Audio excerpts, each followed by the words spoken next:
Hello, আসসালামু আলাইকুম। So কি অবস্থা তোমাদের? তোমাদের যদি বলা হয় যে ভাই ফিজিক্সের একটা চ্যাপ্টার বলো, যে চ্যাপ্টারে তুমি হচ্ছে কনসেপ্ট পড়ার পরেও বা বই পড়ার পরেও তুমি ম্যাথ ভালো করে সলভ করতে পারো না, যদি এই কোশ্চেন করা হয় তাহলে অবভিয়াসলি ম্যাক্সিমাম টাইমে তোমার অ্যান্সার হইতে পারে, সেটা হচ্ছে কাজ শক্তি ক্ষমতা। এটার একটা বেসিক রিজন আছে যে ধরো আমাদের বইতে যেভাবে থিওরিগুলো এক্সপ্লেইন করা আছে, বিশেষ করে আমাদের মেইন বইতে একটা স্টুডেন্ট যদি মেইন বইটা পড়ে, আলটিমেটলি মেইন বই পড়ার পরে দেখা গেছে যে প্রবলেম সলভ করতে চায়, ভালোই প্রবলেম হবে। ঠিক আছে, ম্যাথ সলভ করতে চায়, সেটা সিকিউ হইতে পারে, এমসিকিউ হইতে পারে, বোর্ডের হইতে পারে, অ্যাডমিশনের হইতে পারে। সো কোন জায়গায় আসলে লেকিংস গুলো রয়েছে যে আমাদের কোশ্চেন প্যাটার্ন আসলে যেরকম হয় আমাদের বইয়ের কন্টেন্ট আসলে ওইরকম না। সো আসলে কিভাবে উচিত? সো আমি এই জন্য ট্রাই করছি যে আমাদের কন্টেন্টগুলোকে ওইভাবে গোছানোর যে তুমি এই কন্টেন্ট করার পরে বোর্ডের যে কোনো কোয়েশ্চেন করতে পারবা, অ্যাডমিশনের ওই টাইপের কোয়েশ্চেন তুমি সহজে অ্যাপ্রোচ করতে পারবা। সো আমাদের টার্গেট হচ্ছে প্রত্যেকটা টপিক, আমাদের বইতে যে টপিকগুলো আছে টপিকের ইনসাইড আউটসাইড গুলো ক্লিয়ার করা, একবারে A to Z, for MCQ, for ক, ফর খ, ফর গহ, ফর গহ, মানে পুরো সৃজনশীলের জন্য বহুপদী থেকে শুরু করে বোর্ডের কোশ্চেন, অ্যাডমিশনের কোশ্চেন, এভরিথিং। ঠিক আছে, সো আমরা এখানে যেটা করছি যে আমাদের ফার্স্ট লেকচারে আমরা একটা টপিক নিয়ে আলোচনা করছি যে ধ্রুব বল ধারা কৃতকাজ। এই টপিকের আন্ডারে আমরা প্রচুর এমসিকিউ সলভ করছি। প্রথমে আমরা থিওরিটা আলোচনা করছি যে কোন কোন থিওরিগুলো আসলে দরকার বা তোমার কি কি জানা উচিত আসলে, ইনসাইড আউটসাইড সবকিছু। এন্ড এখান থেকে এমসিকিউর পরে অবভিয়াসলি আমরা এখান থেকে সিকিউ করব। ঠিক আছে, এখন এই এমসিকিউর মধ্যে তোমার অ্যাডমিশনের কোশ্চেনও থাকবে। তো ওভারঅল সবগুলা প্র্যাকটিস করার পরে ইজিলি বলা যায় যে তোমার এই কন্টেন্টে আর কোনো প্রবলেম হবে না। ঠিক আছে, সো আমাদের টার্গেট এইটাই যে আমরা কাজ শক্তি ক্ষমতা চ্যাপ্টারটাকে ইজিলি একবারে শেষ করব। আই হোপ তুমি ক্লাস শেষ করার পরে এই চ্যাপ্টারে তোমার one of the best and confident chapter হবে। ওকে, আচ্ছা, সো আমরা শুরু করতে চাচ্ছি যে আমাদের ফার্স্ট লেকচার, এন্ড ফার্স্ট লেকচারে আমাদের আলোচনার ব্যাপার হচ্ছে ধ্রুব বল ধারা কৃতকাজ। ঠিক আছে, আচ্ছা, এই কন্টেন্ট আসলে কি বুঝি?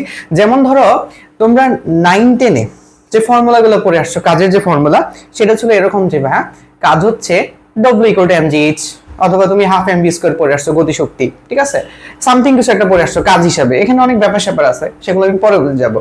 ঠিক আছে, এখন আমরা যেই কাজ আসলে পড়ে আসি 9-10-এ, সেই কাজগুলোতে একটা জিনিস ছিল তোমার বল ধ্রুব ছিল, তাই না?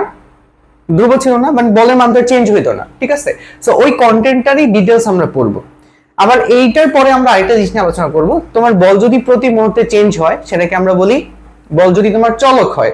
ঠিক আছে, বা পরিবর্তনশীল বল হয়, ওইটার জন্য কৃতকাজ কিভাবে বের করা লাগে। ঠিক আছে, সো আমাদের আজকে টার্গেট হচ্ছে ভাইয়া যে আমাদের বল কি থাকবে, কনস্ট্যান্ট থাকবে, এন্ড ওই বলের জন্য বিভিন্ন ডায়াগ্রামের জন্য আমরা কৃতকাজ বের করব। বিভিন্ন ডায়াগ্রাম মানে কি? যেমন তোমাকে যদি বলে যে একটা বলকে তুমি উপরে তুলছো, তাহলে কাজ কতটুকু করছো। আবার যদি বলে একটা বলকে তুমি বা কোনো একটা ভরের বস্তুকে তুমি হেলানো তল বরাবর তুলছো, লাইক এরকম, এইভাবে তুমি হেলানো তল বরাবর তুলছো, তোমার কাজ কতটুকু। হেলানো তল বরাবর নামাইছো, কাজ কতটুকু। ঠিক আছে, তারপরে দেখো এখানে তুমি সমবেগে তুলছো, সমবেগে নামাইছো। তারপরে স্লাইডে আমরা করছি যে তুমি সমতরণে উঠাইছো, সমতরণে নামাইছো। সো প্রত্যেকটা টাইপ আমরা আলোচনা করছি। এই টাইপ আলোচনা করার পরে আমাদের টার্গেট হচ্ছে কি ভাই, আমাদের সিকিউ সলভ করা। আমরা সিকিউ গুলো সলভ করছি, তখন দেখবা যে তোমার কাছে সিকিউ গুলো কত সহজ মনে হয়। ঠিক আছে, সো এই ফার্স্ট ক্লাসটা যদি করতে পারো, এখানে প্রায় 6টা সিকিউ আলোচনা হয়ে যাবে। 6টা সিকিউ মানে 6 টাইপের সিকিউ, ওইটার মধ্যে আরো বাকি সিকিউ তোমার অলমোস্ট কভার হয়ে যাবে। ওকে, তাহলে আমরা ভাই আমাদের বেসিক যে লেকচার আছে এখান থেকে আমরা শুরু করি। হ্যাঁ, আচ্ছা, তো আমাদের লেকচার নাম্বার 1, এইটাতে আলোচনার ব্যাপার তোমরা বললাম যে আমরা ধ্রুব বল ধারা কৃতকাজ আলোচনা করব। সো কাজের যে ডেফিনিশন, এটা নিয়ে তোমরা 9-10-এ ছোট একটা কথাবার্তা পড়ে আসছো। ঠিক আছে, যে 9-10-এ তোমরা এটা পড়ে আসছো যে ভাইয়া কাজ হচ্ছে যে আমি যদি কোন একটা বস্তুর উপর বল প্রয়োগ করি, ঠিক আছে, তাহলে বল প্রয়োগ করার ফলে যতক্ষণ বল প্রয়োগ করছি ততক্ষণে যে সরণটা হবে সেটাকে আমরা কাজ বলি। এটা আমরা কোথায় পড়ে আসছি? এটা মোটামুটি বলা যায় যে আমরা 9-10-এ এই জিনিসটা পড়ে আসছি। ঠিক আছে, ওকে, মোটামুটি পড়ছি। ওকে, এখন এখানে আমার অবজারভেশন বা আমাদের ইয়াটা হচ্ছে, আগে এরকম হইতো যে ধরো এমবরে একটা বস্তু থাকতো, তুমি এটাকে বল প্রয়োগ করতে এইদিকে এবং তার সরণও হইতো এইদিকে, তখন আমি ইজিলি লিখতে পারতাম W = Fs, বল ইনটু সরণ। এই সরণটা কখন হবে? এটা কিন্তু অবভিয়াসলি খুবই ইম্পর্টেন্ট একটা টপিক। এটা 9-10 মাঝে মাঝে পেঁচায় কোশ্চেন আসতো। স্মরণটা ততক্ষণ মানে ততটুকু স্মরণ নিতে হবে যতক্ষণ বল প্রয়োগ করা হয়েছে। বল প্রয়োগ করার তুমি বল প্রয়োগ করছো, তারপর একটু পরে থামায় দিছো, থামায় দিলে কিন্তু তার স্মরণ হইতে থাকবে, বাট ওই স্মরণ নেওয়া যাবে না। বল প্রয়োগকালীন সময় যতটুকু স্মরণ হয়েছে ওটা নিতে হবে, ঠিক আছে? সো এটা খুব একটা কি ইনফরমেশন, তোমরা 19-এ পড়লেও এই জায়গাটাতে অনেকে ভুল করো। বল প্রয়োগকালীন সময়, ঠিক আছে, এই জিনিসটা একটু ক্লিয়ারিফাই করে নিবা।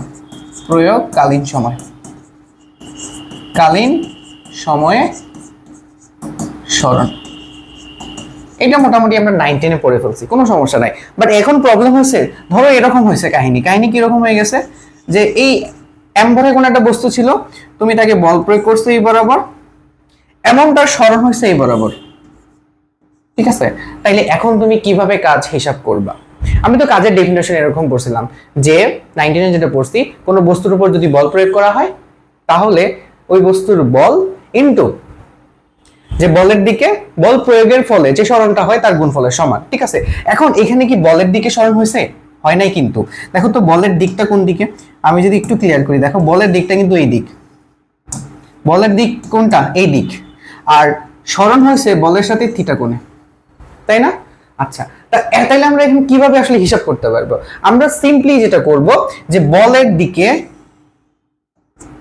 আমরা স্মরণটাকে নিয়ে যাব। যেমন কি হবে, যেমন ধরো W = কত, F, আর S এর জায়গায় কি হবে? S এর জায়গায় হবে বলের দিকে স্মরণ। হ্যাঁ, আচ্ছা, তাহলে আমি বলের দিকে স্মরণ নিয়ে নিই।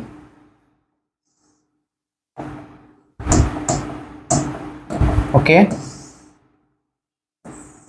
বলের দিকে স্মরণ নিয়ে নিলাম। এখন বলো তো, তোমরা যারা উপাংশ পারো, এটা যদি S হয়, এটা তার অনুভূমিক উপাংশ না? তাহলে এটাকে আমি কত লিখতে পারি? যে S cos θ। তখন আমরা লিখতে পারি যে এটা আসলে ফর্মুলা আছে WS cos θ।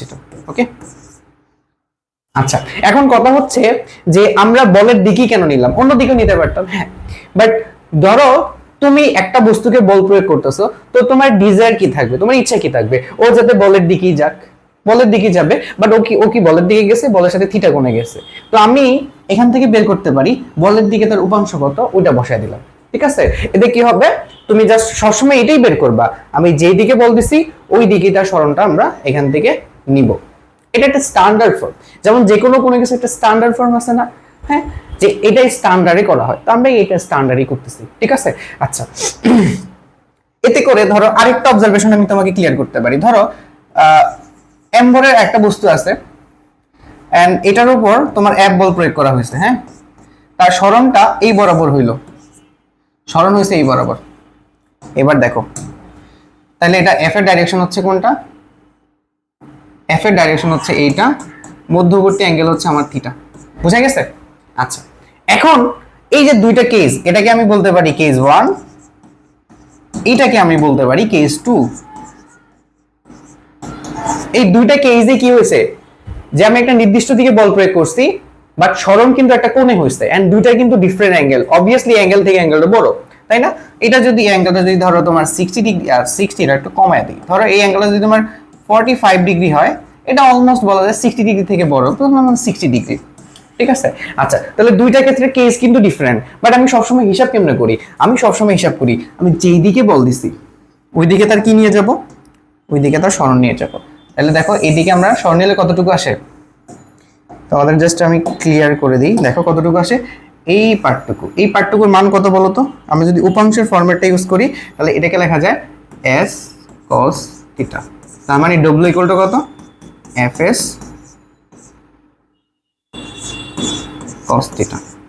বুঝা গেছে ফর্মুলাটা? তাইলে দেখো আমি অ্যাঙ্গেল ছোট হইতেছে বড় হইতেছে ডাজন্ট ম্যাটার, আমি সবসময় বলের দিকে স্মরণের উপাংশটা নিয়ে নিব। এতে কি হবে, দুইটার মধ্যে এখন তুমি কম্পেয়ার করতে পারতা। আগে কি দুইটার মধ্যে কম্পেয়ার করা যাইতো? কেমনে কম্পেয়ার করতে? একটা তো 45 ডিগ্রিতে যাচ্ছে, একটা 60 ডিগ্রিতে যাচ্ছে, এখন কম্পেয়ার করতে পারবা, কারণ তুমি এখন নিছো বলের দিকে স্মরণ, আবার নিছো বলের দিকে স্মরণ, কম্পেয়ার করা যায়। So this is the standard form to measure work. এখন এই যে ওয়ার্কের, তাহলে আমরা ডেফিনেশনটা ভাই কি দিতে পারি? সিম্পলিফাই, আমরা যে কাজগুলো করছি এটা দিয়ে ডেফিনেশন দেওয়া হয়েছে যে কোনো বস্তুর উপর যদি আমরা বল প্রয়োগ করি, অবভিয়াসলি বল প্রয়োগ করতে হবে, তাহলে কি তার স্মরণ ঘটবে। তখন আমাদের যে প্রযুক্ত বল সেটা হচ্ছে কত, F, এবং বলের অভিমুখে স্মরণ কোনটা? এই যে S cos θ। তাহলে বল এবং বলের অভিমুখে স্মরণ S cos θ, উপাংশের গুণফল কি? আমরা কি বলি, কাজ বলি। বোঝা গেছে? So this is the formula, and এই ফর্মুলাটা ফান্ডামেন্টাল একটা বেসিক ফর্মুলা, ঠিক আছে? আচ্ছা, তাহলে আমাদের ফর্মুলাটা কি হলো, যে বল এবং বলের দিকে সরণের উপাংশকে আমরা কাজ বলি। ওকে, আচ্ছা, এখন এইটাকে কিন্তু আরেকটু চেঞ্জ করা যায়। তোমরা যারা একটু বুঝো, আমি জাস্ট ক্লিয়ার করে দিই। ধরো তোমার এমসিকিউতে যদি কোনোদিন চলে আসে, এটাকে আমি কোনোভাবে দেখো তো একটু চেঞ্জ করে দিই, দেখো তো এফ cos θ লেখা যায় কিনা? সমস্যা আছে তোমাদের? জাস্ট আমি একটু স্লাইড চেঞ্জ করছি। এখন আবার কি, এটাকে কি বলা যায়, দেখো সরণ এবং সরণের দিকে বলের উপাংশ, বুঝছো নাকি বোঝা নেই? এটা ছিল কি, বলের দিকে সরণের উপাংশ, আর এটা হচ্ছে সরণের দিকে বলের উপাংশ। তোমরা যারা ভেক্টর বুঝো ইজিলি এখান থেকে কনভার্ট করে নিতে পারবা। তাহলে পরীক্ষায় যদি এমসিকিউতে চলে আসে যে কাজ মানে কি, এটাও কিন্তু কারেক্ট, সরণ এবং সরণের দিকে বলের উপাংশ, ঠিক আছে? তো দুইটা ডেফিনেশনই হয়, বাট তুমি এই ডেফিনেশনটাই দিবা, এটি প্রপার। ওইটাও ভালো, দুইটাই ভালো, ঠিক আছে? ওকে, সো এই জিনিসটা এটাকে এখান থেকে লিখতে পারো। আর আরেকটা খুবই ইম্পর্টেন্ট একটা কারেকশন, সেটা হচ্ছে দেখো এই fs cos θ কে আমরা লিখতে পারি f vector dot s vector, ঠিক আছে? যদি কোনো তোমার বলটা ভেক্টর ফর্মে দেওয়া থাকে, সরণটা যদি তোমার ভেক্টর ফর্মে দেওয়া থাকে, তাহলে তুমি এখান থেকে বসায় ইজিলি এটার মান বের করে ফেলতে পারো। আর fs cos θ তো কখন ইউজ করব? fs cos θ তখন ইউজ করব যখন সেটা আমার ভেক্টর ফর্মে থাকবে না, যখন আমাদের ভ্যালু দেওয়া থাকবে, ঠিক আছে? সো যখন আমাদের মান দেওয়া থাকবে তখন আমরা ইজিলি এটাতে বসে করে ফেলবো, ভেক্টর দেওয়া থাকলে এটা করে ফেলবো, ঠিক আছে? এখানে আরেকটা ছোট জিনিস কারেকশন করে মানে লিখে রাখবা, সেটা হচ্ছে এই যে আমাদের যে এস, এটা কিন্তু ভাই সরণ ভেক্টর। আমি জাস্ট লিখে দিই, যখন আমি তোমাকে অ্যাপ্লাই করে দেখাবো তখন বুঝে যাবা। সরণ ভেক্টর বলে দিচ্ছি, হ্যাঁ, সরণ ভেক্টরটা বলে দিচ্ছি। অনেক সময় তুমি যদি অবস্থান ভেক্টর বসায় ফেলো তাহলে বিপদে পড়ে যাবা।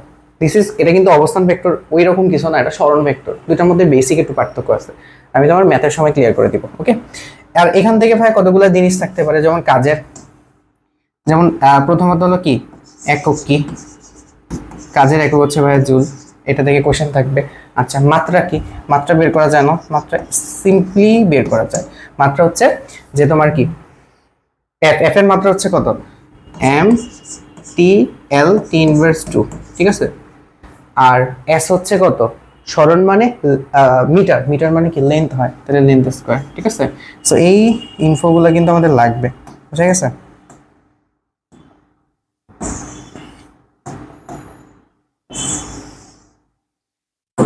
সো এই কতগুলো ইনফরমেশন জানলে মোটামুটি কাজ নিয়ে আমাদের বেসিক জিনিসগুলো ক্লিয়ার হয়ে যাবে, ঠিক আছে? কাজের ডেফিনেশন খুব ইম্পর্টেন্ট, এতে কিন্তু পরীক্ষা কোয়েশ্চেন আসবে, বুঝছো?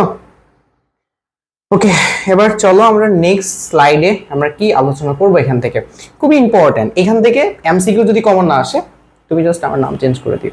সো এমসিকিউ এখান থেকে কমন আসবে, তুমি বোর্ড বলো, অ্যাডমিশন বলো, জিএসটি তো এবার এখান থেকে কোশ্চেন আসছে, আর তোমাদের বইতে খুললেই কোশ্চেন তুমি পাবা। আমি অলরেডি এমসিকিউ সলভ করবো একটু পরে, ঠিক আছে?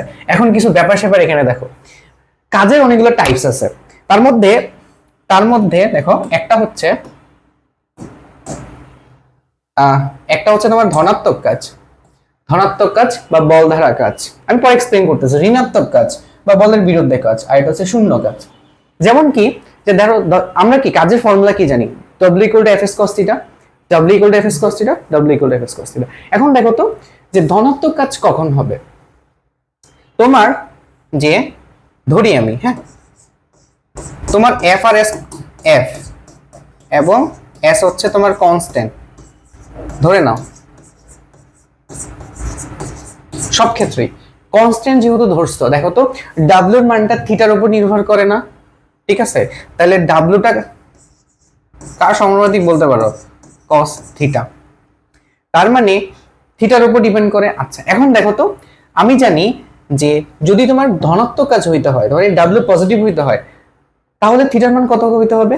তোমরা জানো যে থিটার যে ভ্যালু আছে, থিটার ভ্যালু হচ্ছে 0 থেকে কত ডিগ্রি পর্যন্ত ধনাত্মক হয়, 90 ডিগ্রিতে চাই, কিন্তু cos 90 এর মান 0 হয়ে যায়, ঠিক আছে? তাহলে আমি বলতে পারি যে থিটার মানটা 0 ডিগ্রি থেকে 90 ডিগ্রি পর্যন্ত, 90 ডিগ্রি থেকে কম, এই রেঞ্জের মধ্যে কি থাকে, আমাদের কি হবে, এই রেঞ্জের মধ্যে থিটা কিন্তু ধনাত্মক হবে, ঠিক আছে? এই রেঞ্জের মধ্যে কি থিটা ধনাত্মক। সুতরাং ডব্লিউ কি হবে, পজিটিভ হবে। এক্সাম্পল কি, এই যে থিটা আছে না, থিটা কিন্তু তোমার 90 ডিগ্রি থেকে ছোট।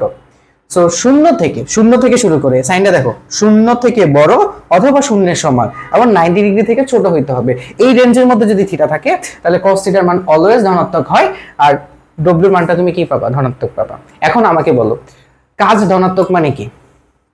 বল দিছো, বল কাজ করছে, ধনাত্মক। ধনাত্মক মানে কি, তুমি যা চাইছো তা হইছে, ওটাই তো ধনাত্মক। ওকে, তার মানে ধনাত্মক কাজ মানে বল দ্বারা কাজ। এটা কিন্তু বেসিক্যালি তোমার এই জিনিসগুলোই তোমাকে কখতে এক্সপ্লেইন করতে দিবে, মানে সরি খতে এক্সপ্লেইন করতে দিবে। আবার আসো ঋণাত্মক কাজ বা বলের বিরুদ্ধে কাজ। এখন বলতো থিটার মান কত হইলে ঋণাত্মক হয় cos থিটা?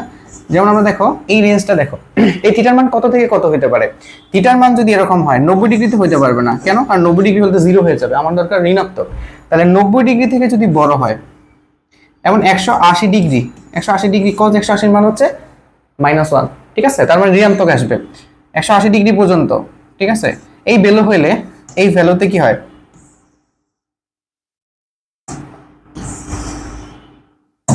এই ভ্যালুতে থিটা কি হয়, ঋণাত্মক হয়।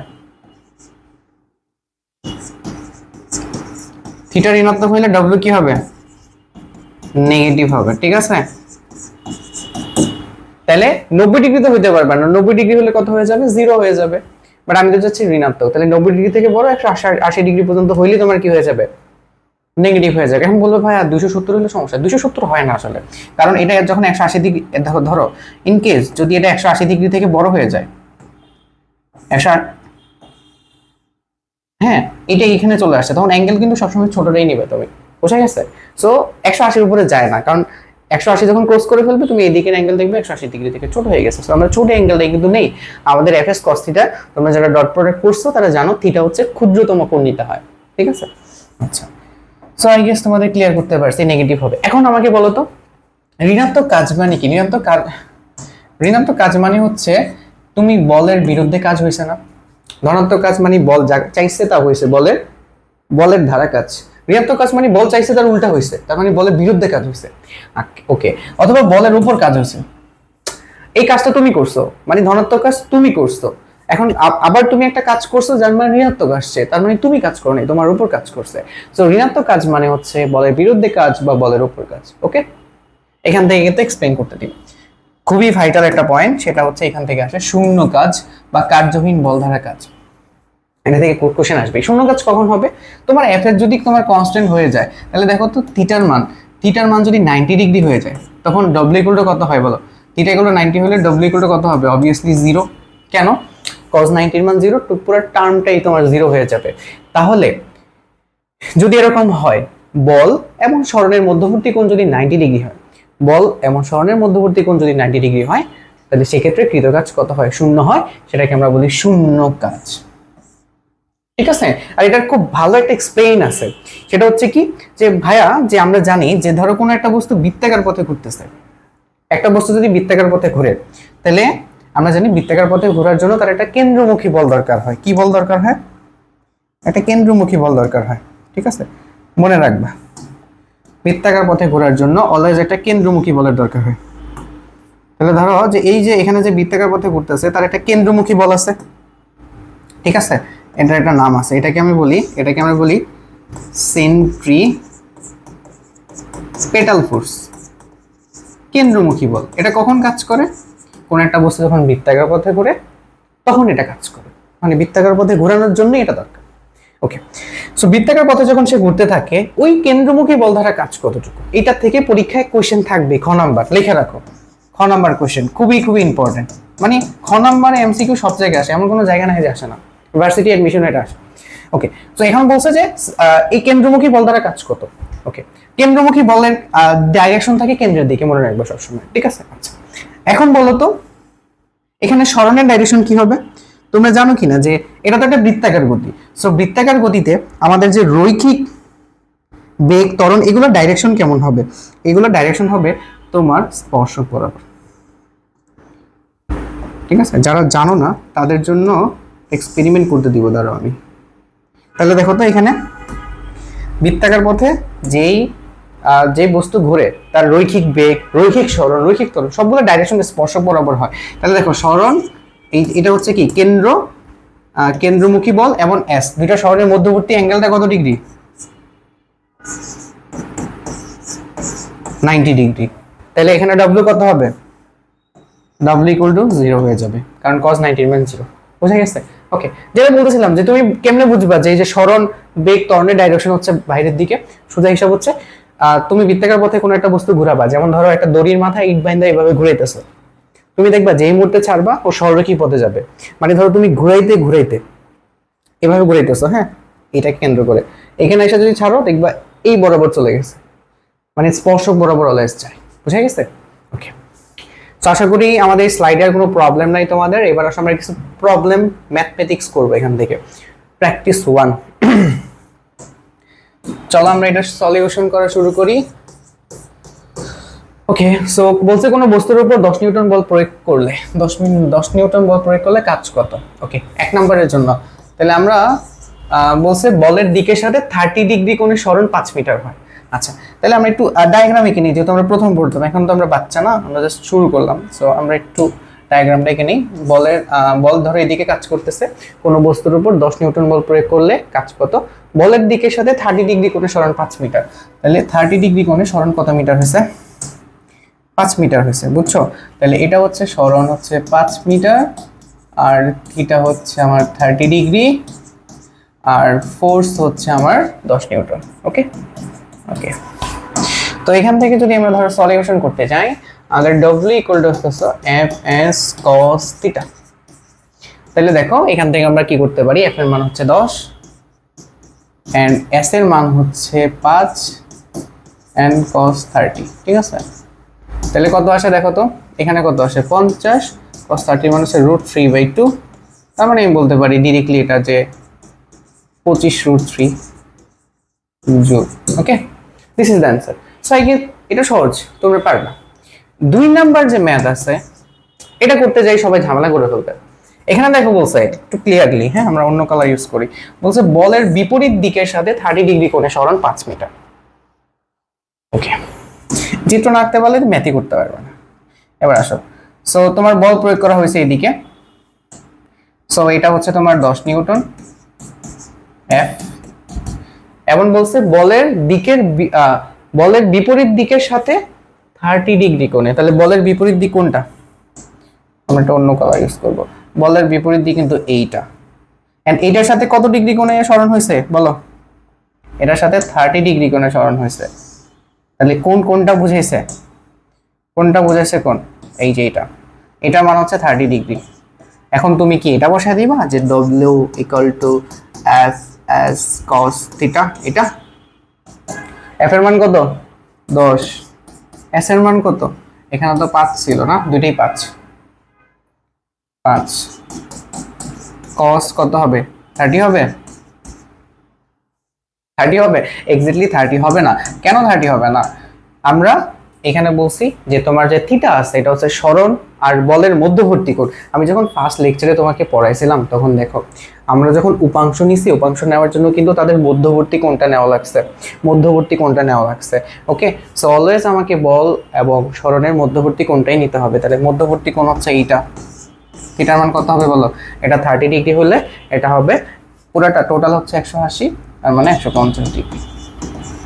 তাহলে কত হবে? cos 150। তাহলে এখান থেকে তোমার যেটা আসে ওটাই হচ্ছে রেজাল্ট। ওকে,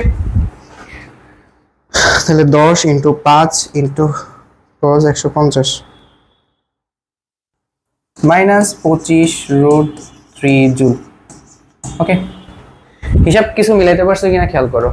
হ্যাঁ, হিসাব হচ্ছে কি ভাই? হ্যাঁ, আগে অ্যাঙ্গেল ছিল 30 ডিগ্রি, তুমি পজিটিভ কাজ পাইছো। এটা কি কাজ? এটাকে আমরা বলতে পারি পজিটিভ। এটা কি কাজ? নেগেটিভ। কেন বলো তো? ওই যে থিটার মান দেখো কত, এই যে 90 ডিগ্রি থেকে বড়, এই জন্য তুমি নেগেটিভ কাজ পাইছো। ওকে, যেটাকে আমরা বলতে পারি বলের বিরুদ্ধে কাজ বা বলের উপর কাজ। ওকে, সো এটা নিয়ে আর কয়েকটা প্রবলেম আছে, আমরা সলভ করার ট্রাই করি। ওকে, এবার দেখো আমাদের ভেক্টর ফর্মুলা দেওয়া আছে। তো বলের দুইটা ফর্মুলা আমি বলছি, আমি আরেকবার লিখবো তোমাদের জন্য। দুইটা ফর্মুলা বলছি।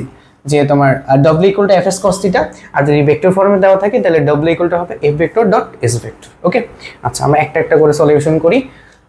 এক নম্বরে বলছে বল প্রয়োগের ফলে সরণ এত হয়েছে। এখন দেখো কোনো বস্তুর উপর বল এত বল প্রয়োগ করা হলো, কাজ কত হবে? যদি বল প্রয়োগের ফলে সরণ তোমার এত হয়, সরণ ডিরেক্টলি দেওয়া আছে, ডিরেক্টলি সরণ দেওয়া আছে কিন্তু, হ্যাঁ, তাহলে আমাদের ফর্মুলা কি, যে w equal to f vector dot s vector. তাহলে f ভেক্টরের মান হচ্ছে কত, যে 2i cap plus 3j cap minus 4k cap. এই আমি যে ম্যাথটা তুলছি না, এটা তোমার বোর্ডে আসে, মানে 3-4 মার্কে এমসিকিউতে আসে, অ্যাডমিশনে আসে, সব জায়গায় কিন্তু আসে। ওকে, আর এস এর মান কত? এস এর মান হচ্ছে 2i cap minus 3j cap plus k cap. Okay, এবার দেখো ডট প্রয়োগ করার নিয়ম হচ্ছে যে i ক্যাপ এর সাথে j ক্যাপ এর সাথে k ক্যাপ এর সাথে সবগুলোকে গুণ করা লাগে। তাহলে i ক্যাপে আছে 2 আর 2, কত? 2 আর 2 গুণ করলে 4, j ক্যাপে আছে 3 মাইনাস 3 মানে মাইনাস 9, মাইনাস 4 প্লাস 1 মানে মাইনাস 4। তাহলে প্লাস 4 মাইনাস 4 চলে গেলে মাইনাস 9 জুল। এখন পরীক্ষায় যদি এখান থেকে কোশ্চেন বলে এটা কি ধরনের কাজ, বলের বিরুদ্ধে কাজ বা বলের উপর কাজ বা নেগেটিভ কাজ, এরকম বেসিক জিনিসগুলো কিন্তু চায় মাঝে মাঝে। এটা তো সহজ গেল। এবার আসলে 2 নাম্বারটা সলিউশন করি। 2 নাম্বারে বলছে ভাইয়া বল প্রয়োগের ফলে z অক্ষ বরাবর 3 মিটার সরণ হয়। এই কি হলো এটা? এখন মাথায় হাত দিয়ে বসো। আচ্ছা তাহলে এখন কেমনে করব? একটা তো সরণ দেওয়া আছে 3 মিটার, মানে একটা এটা ভেক্টর ফর্মে নাই আর একটা ভেক্টর ফর্মে আছে, তাহলে কোন সূত্র ইউজ করব? একটা তো আমরা জানি কি w equal to fs cos theta, আর একটা জানি w equal to f vector dot s vector.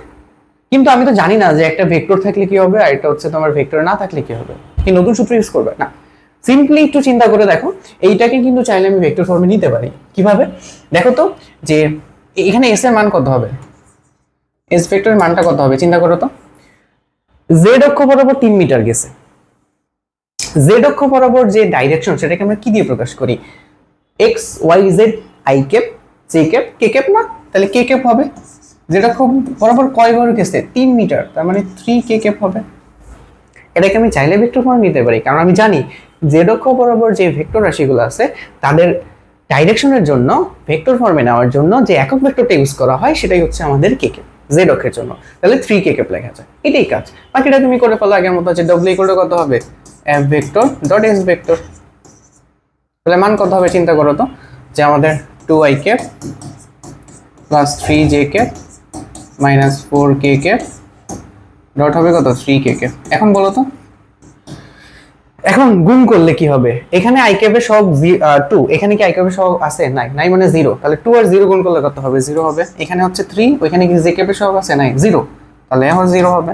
এখানে i ক্যাপ k ক্যাপের সহগ হচ্ছে -4, এখানে হলো 3, তার মানে -12। তার মানে অ্যানসার হচ্ছে -12 joule. I think you got your answer, বুঝে গেছে? তাহলে এটা নেগেটিভ কাজ হয়েছে। তোমরা মোটামুটি আই থিঙ্ক এই দুইটা জিনিস বুঝতে পারছো, দুইটাই কিন্তু তোমার বোর্ডের জন্য ইম্পর্টেন্ট। এবার আসো 3 নাম্বার। 3 নাম্বারটা খুবই ভাইটাল, মানে এখানকার মধ্যে সবচেয়ে ইম্পর্টেন্ট বলা যায়।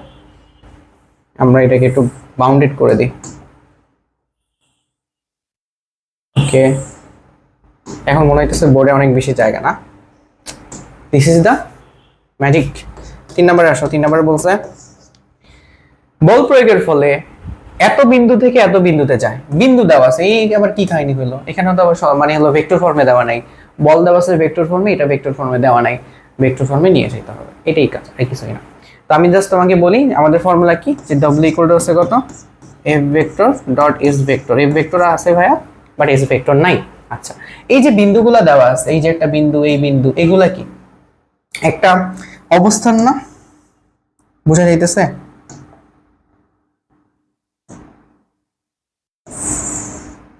কোনো একটা পয়েন্ট অবস্থান না? এখানে 3টা অ্যাক্সিস আছে, হ্যাঁ। আচ্ছা আমি 3টা অ্যাক্সিস আঁকি।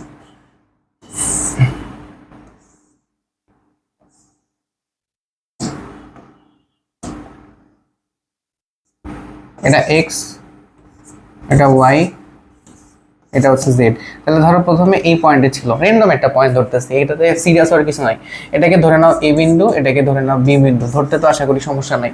তাহলে a মানে ফলে a থেকে b বিন্দুতে গেছে, তাহলে a বিন্দুতে কত হয়, 3 -1, 2। আর বি বিন্দুতে কত হবে বলো? বি বিন্দুতে কত হবে? বি বিন্দু হবে -1, তারপর হবে 2, তারপর হবে 4। এ থেকে কোথায় গেছে ভাই? বিতে গেছে।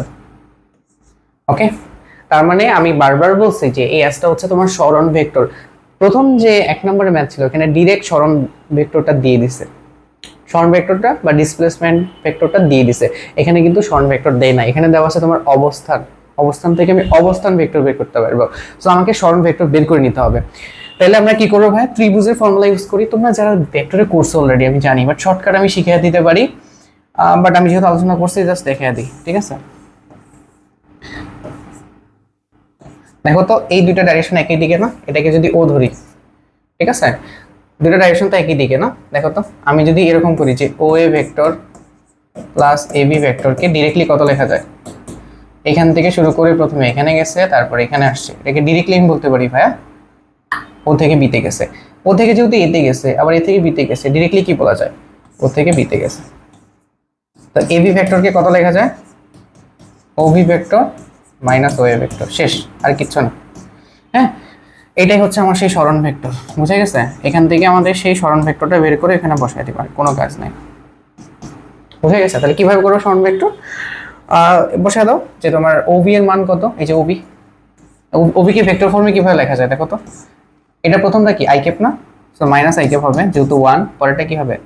+2 জে ক্যাপ, পরেরটা কি হবে? +4 কে ক্যাপ। ঠিক আছে, এখান থেকে মাইনাস হবে কি 3 I cap - J cap +2 K cap. এখান থেকে সরণ ভেক্টর বসা এখানে বসাই দিলে কিন্তু তোমার কাজ হয়ে যেতেছে। ওকে, এখন পরীক্ষাতে তুমি এত এমসিকিউ আসলে কি করবা? সোজা বাংলা, কিচ্ছু না। যে বিন্দু থেকে মানে শুরু থেকে যে বিন্দুতে গেছে, শেষ বিন্দু থেকে আদি বিন্দুকে বিয়োগ করে তুমি একবার I cap J cap K cap বসাই দিবা, আর কোনো কাজ নাই। যেমন -1 থেকে -3 বাদ দিবা, -4 আই ক্যাপ, তারপরে 2 থেকে যেমন আমি ডিরেক্টলি তোমাকে করে দেখাই, এস এর মান কত হবে এখানে দেখো, শর্টকাট, এগুলো সব বাদ এমসিকিউর জন্য। মাইনাস, এই যে এটা কি আদি বিন্দু না? আর বিন্দু হচ্ছে কি তোমার শেষ বিন্দু, শেষ বিন্দু থেকে আদি বিন্দু মাইনাস করবা, তাহলে কি শেষ মাইনাস আদি, এটা মনে রাখবা, আর কিচ্ছু না, সরণ যেহেতু। শেষের থেকে দেখো -1 থেকে 3 বাদ দিলে কত থাকে? -4, তাহলে এটা কি আই ক্যাপ ছিল, শেষ। তারপরে 2 থেকে -1 বাদ দিলে কত হবে? 2 + 1 হয়ে যাবে, +3 জে মানে জে ক্যাপ। হ্যাঁ, আই থিঙ্ক বুঝতে পারছো। 4 থেকে 2 বাদ দিলে কত হবে? +2 কে ক্যাপ। সুন্দর মতো এটা বসাই দিবে, এখানে কাজ শেষ। ওকে, এইটা ছিল আমাদের পুরা জিনিসের আলোচনা। ওকে, এবার চলো আমরা এমসিকিউ করি। ও দেখো এই এমসিকিউ গুলো তোমরা পারবে কিনা।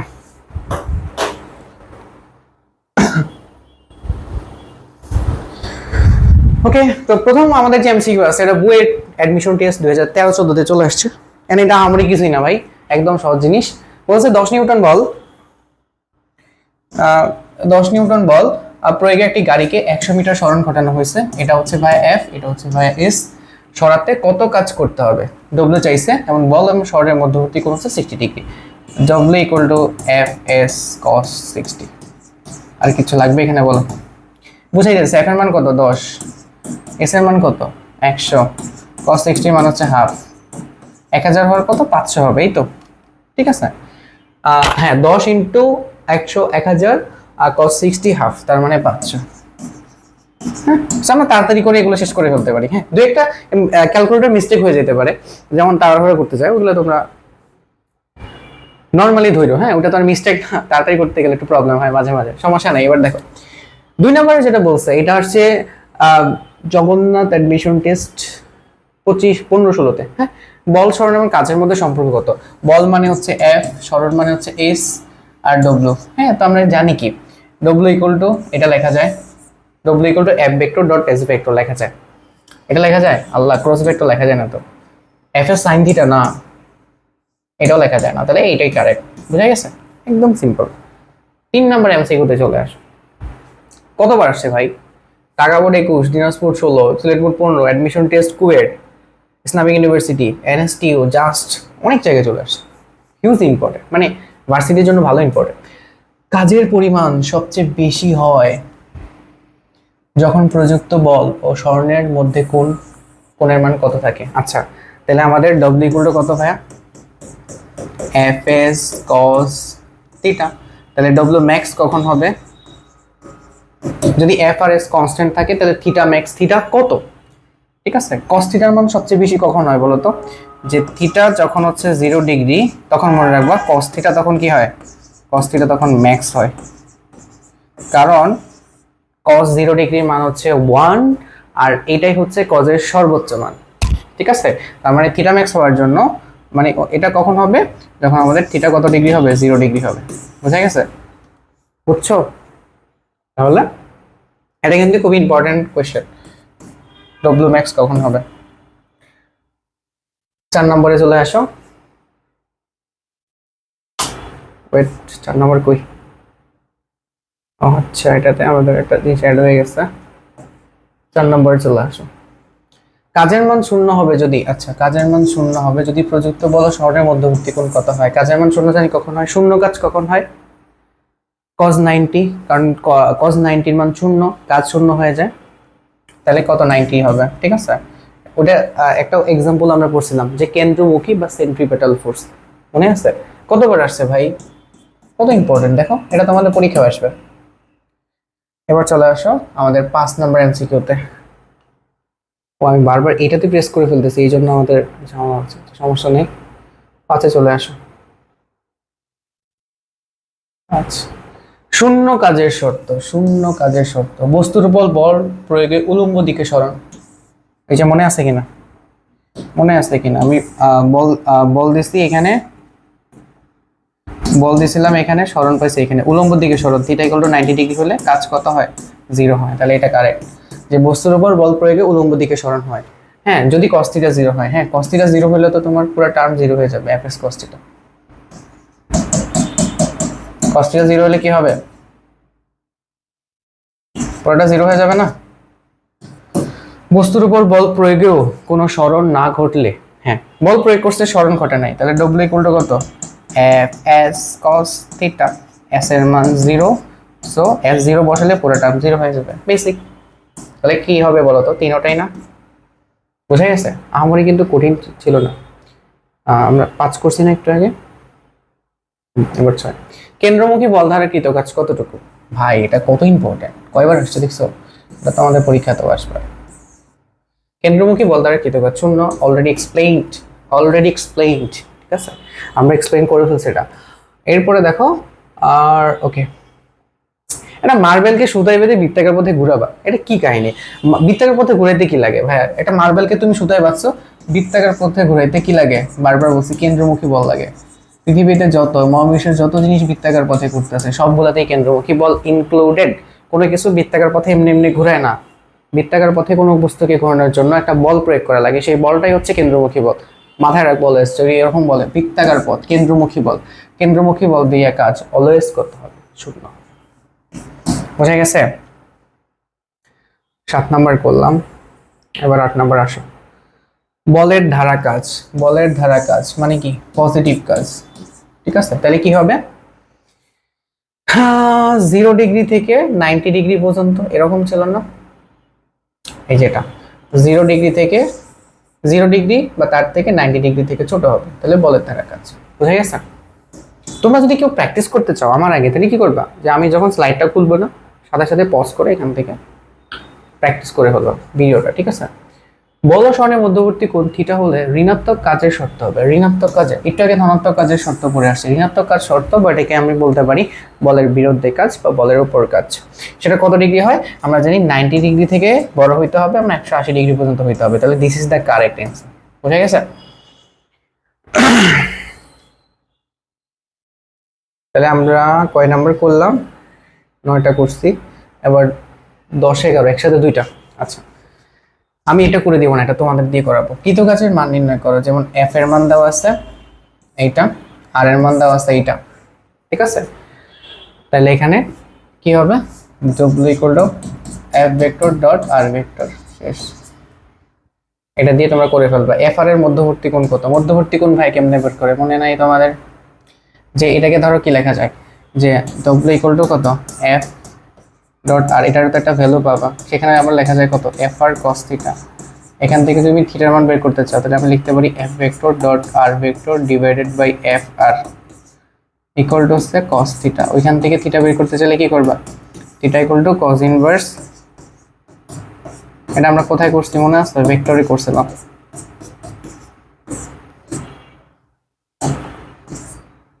একবারে সিম্পলি। আচ্ছা আমি করেই দিই, এত এত করে ফেলছি, পরে শুধু শুধু তোমরা ক্রেডিট নিবা আবার।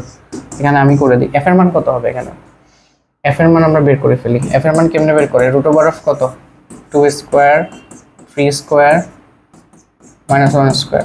তার মানে দেখো প্রথমে কত হবে, 4 9, 4 আর 9 কত, 13, 13 আর 1 14, মানে রুট ওভার অফ 40। এস এর মান কত হবে, root over of 1 square 1 square, সুন্দর মান 1 স্কয়ার মানে রুট 3। ঠিক আছে, তাহলে root over of 14 root 3। F dot R এর মান কত আমরা করে ফেলি, 2 আর 1, মানে এইটাই হবে। দেখো 2 কে 1 দিয়ে কত গুণ করলে কত, 2, 3 দিয়ে প্লাস 3 মাইনাস 1 দিয়ে গুণ করলে কত, মাইনাস 1। এই বসায় দাও যা আসে। শিফট কজ উপরে থাকতেছে কত, যে 5 এর থেকে একবার দিলে 4, নিচে আসতেছে রুট ওভার 14 ইন্টু 3, 51.887।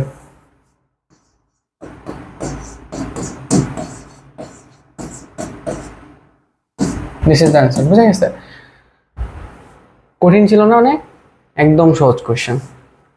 5 কেজি ভর সম্পন্ন একটি বস্তুর উপর একটি এফ বল ভেক্টর ফর্মে দেওয়া আছে, এত নিউটন এর ক্রিয়ায় বস্তুটির অবস্থান আর এত মিটার থেকে অপর একটি অবস্থান R2 তে স্থানান্তরিত হয়েছে, কৃতকাজ কত। এইটা অলরেডি তোমাদের করায় ফেলছি আমার। দেখো এখানে যে দেওয়াটা আছে, তোমার প্রথমত এফ দেওয়া আছে, ক্রিয়া বস্তুটির অবস্থান R থেকে কোথায় চলে গেছে, R1 থেকে R2 তে চলে গেছে। এখন একে বলছে বস্তুটির অবস্থান ছিল এখানে, তার মানে এটা অবস্থান ভেক্টর, এটা কিন্তু সরণ ভেক্টর না। সরণ ভেক্টর যদি ডিরেক্টলি না বলে তোমাকে বের করে নিতে হবে। তাহলে এই বিন্দু থেকে এই বিন্দুতে চলে গেছে, তাহলে এখান থেকে আমি সরণ ভেক্টর ডেলারটা বের করে ফেলি।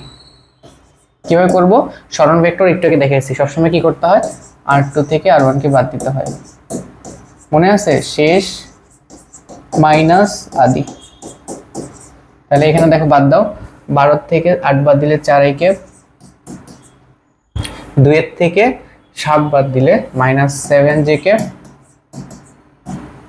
7 থেকে 3 বাদ দিলে প্লাস হয়ে যাবে 10 কে কে।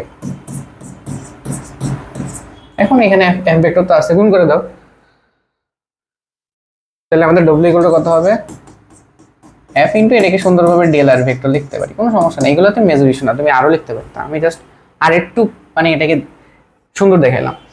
সো গুণ করো, 10 10, এই যে 10 এর সাথে 4 গুণ দিলে কত, 40, 3 এর সাথে 5 গুণ দিলে মাইনাস 15, তারপরে 2 এর সাথে 10 গুণ করলে মাইনাস 20। তাহলে মোটামুটি এখানে কত, 35 চলে আসে না, 35, 40 থেকে 35 বাদ দিলে 5, এটা হচ্ছে অ্যান্সার। বুঝে গেছে, অনেক কঠিন না, একদম সহজ, এগুলো কিন্তু বোর্ডে আসে।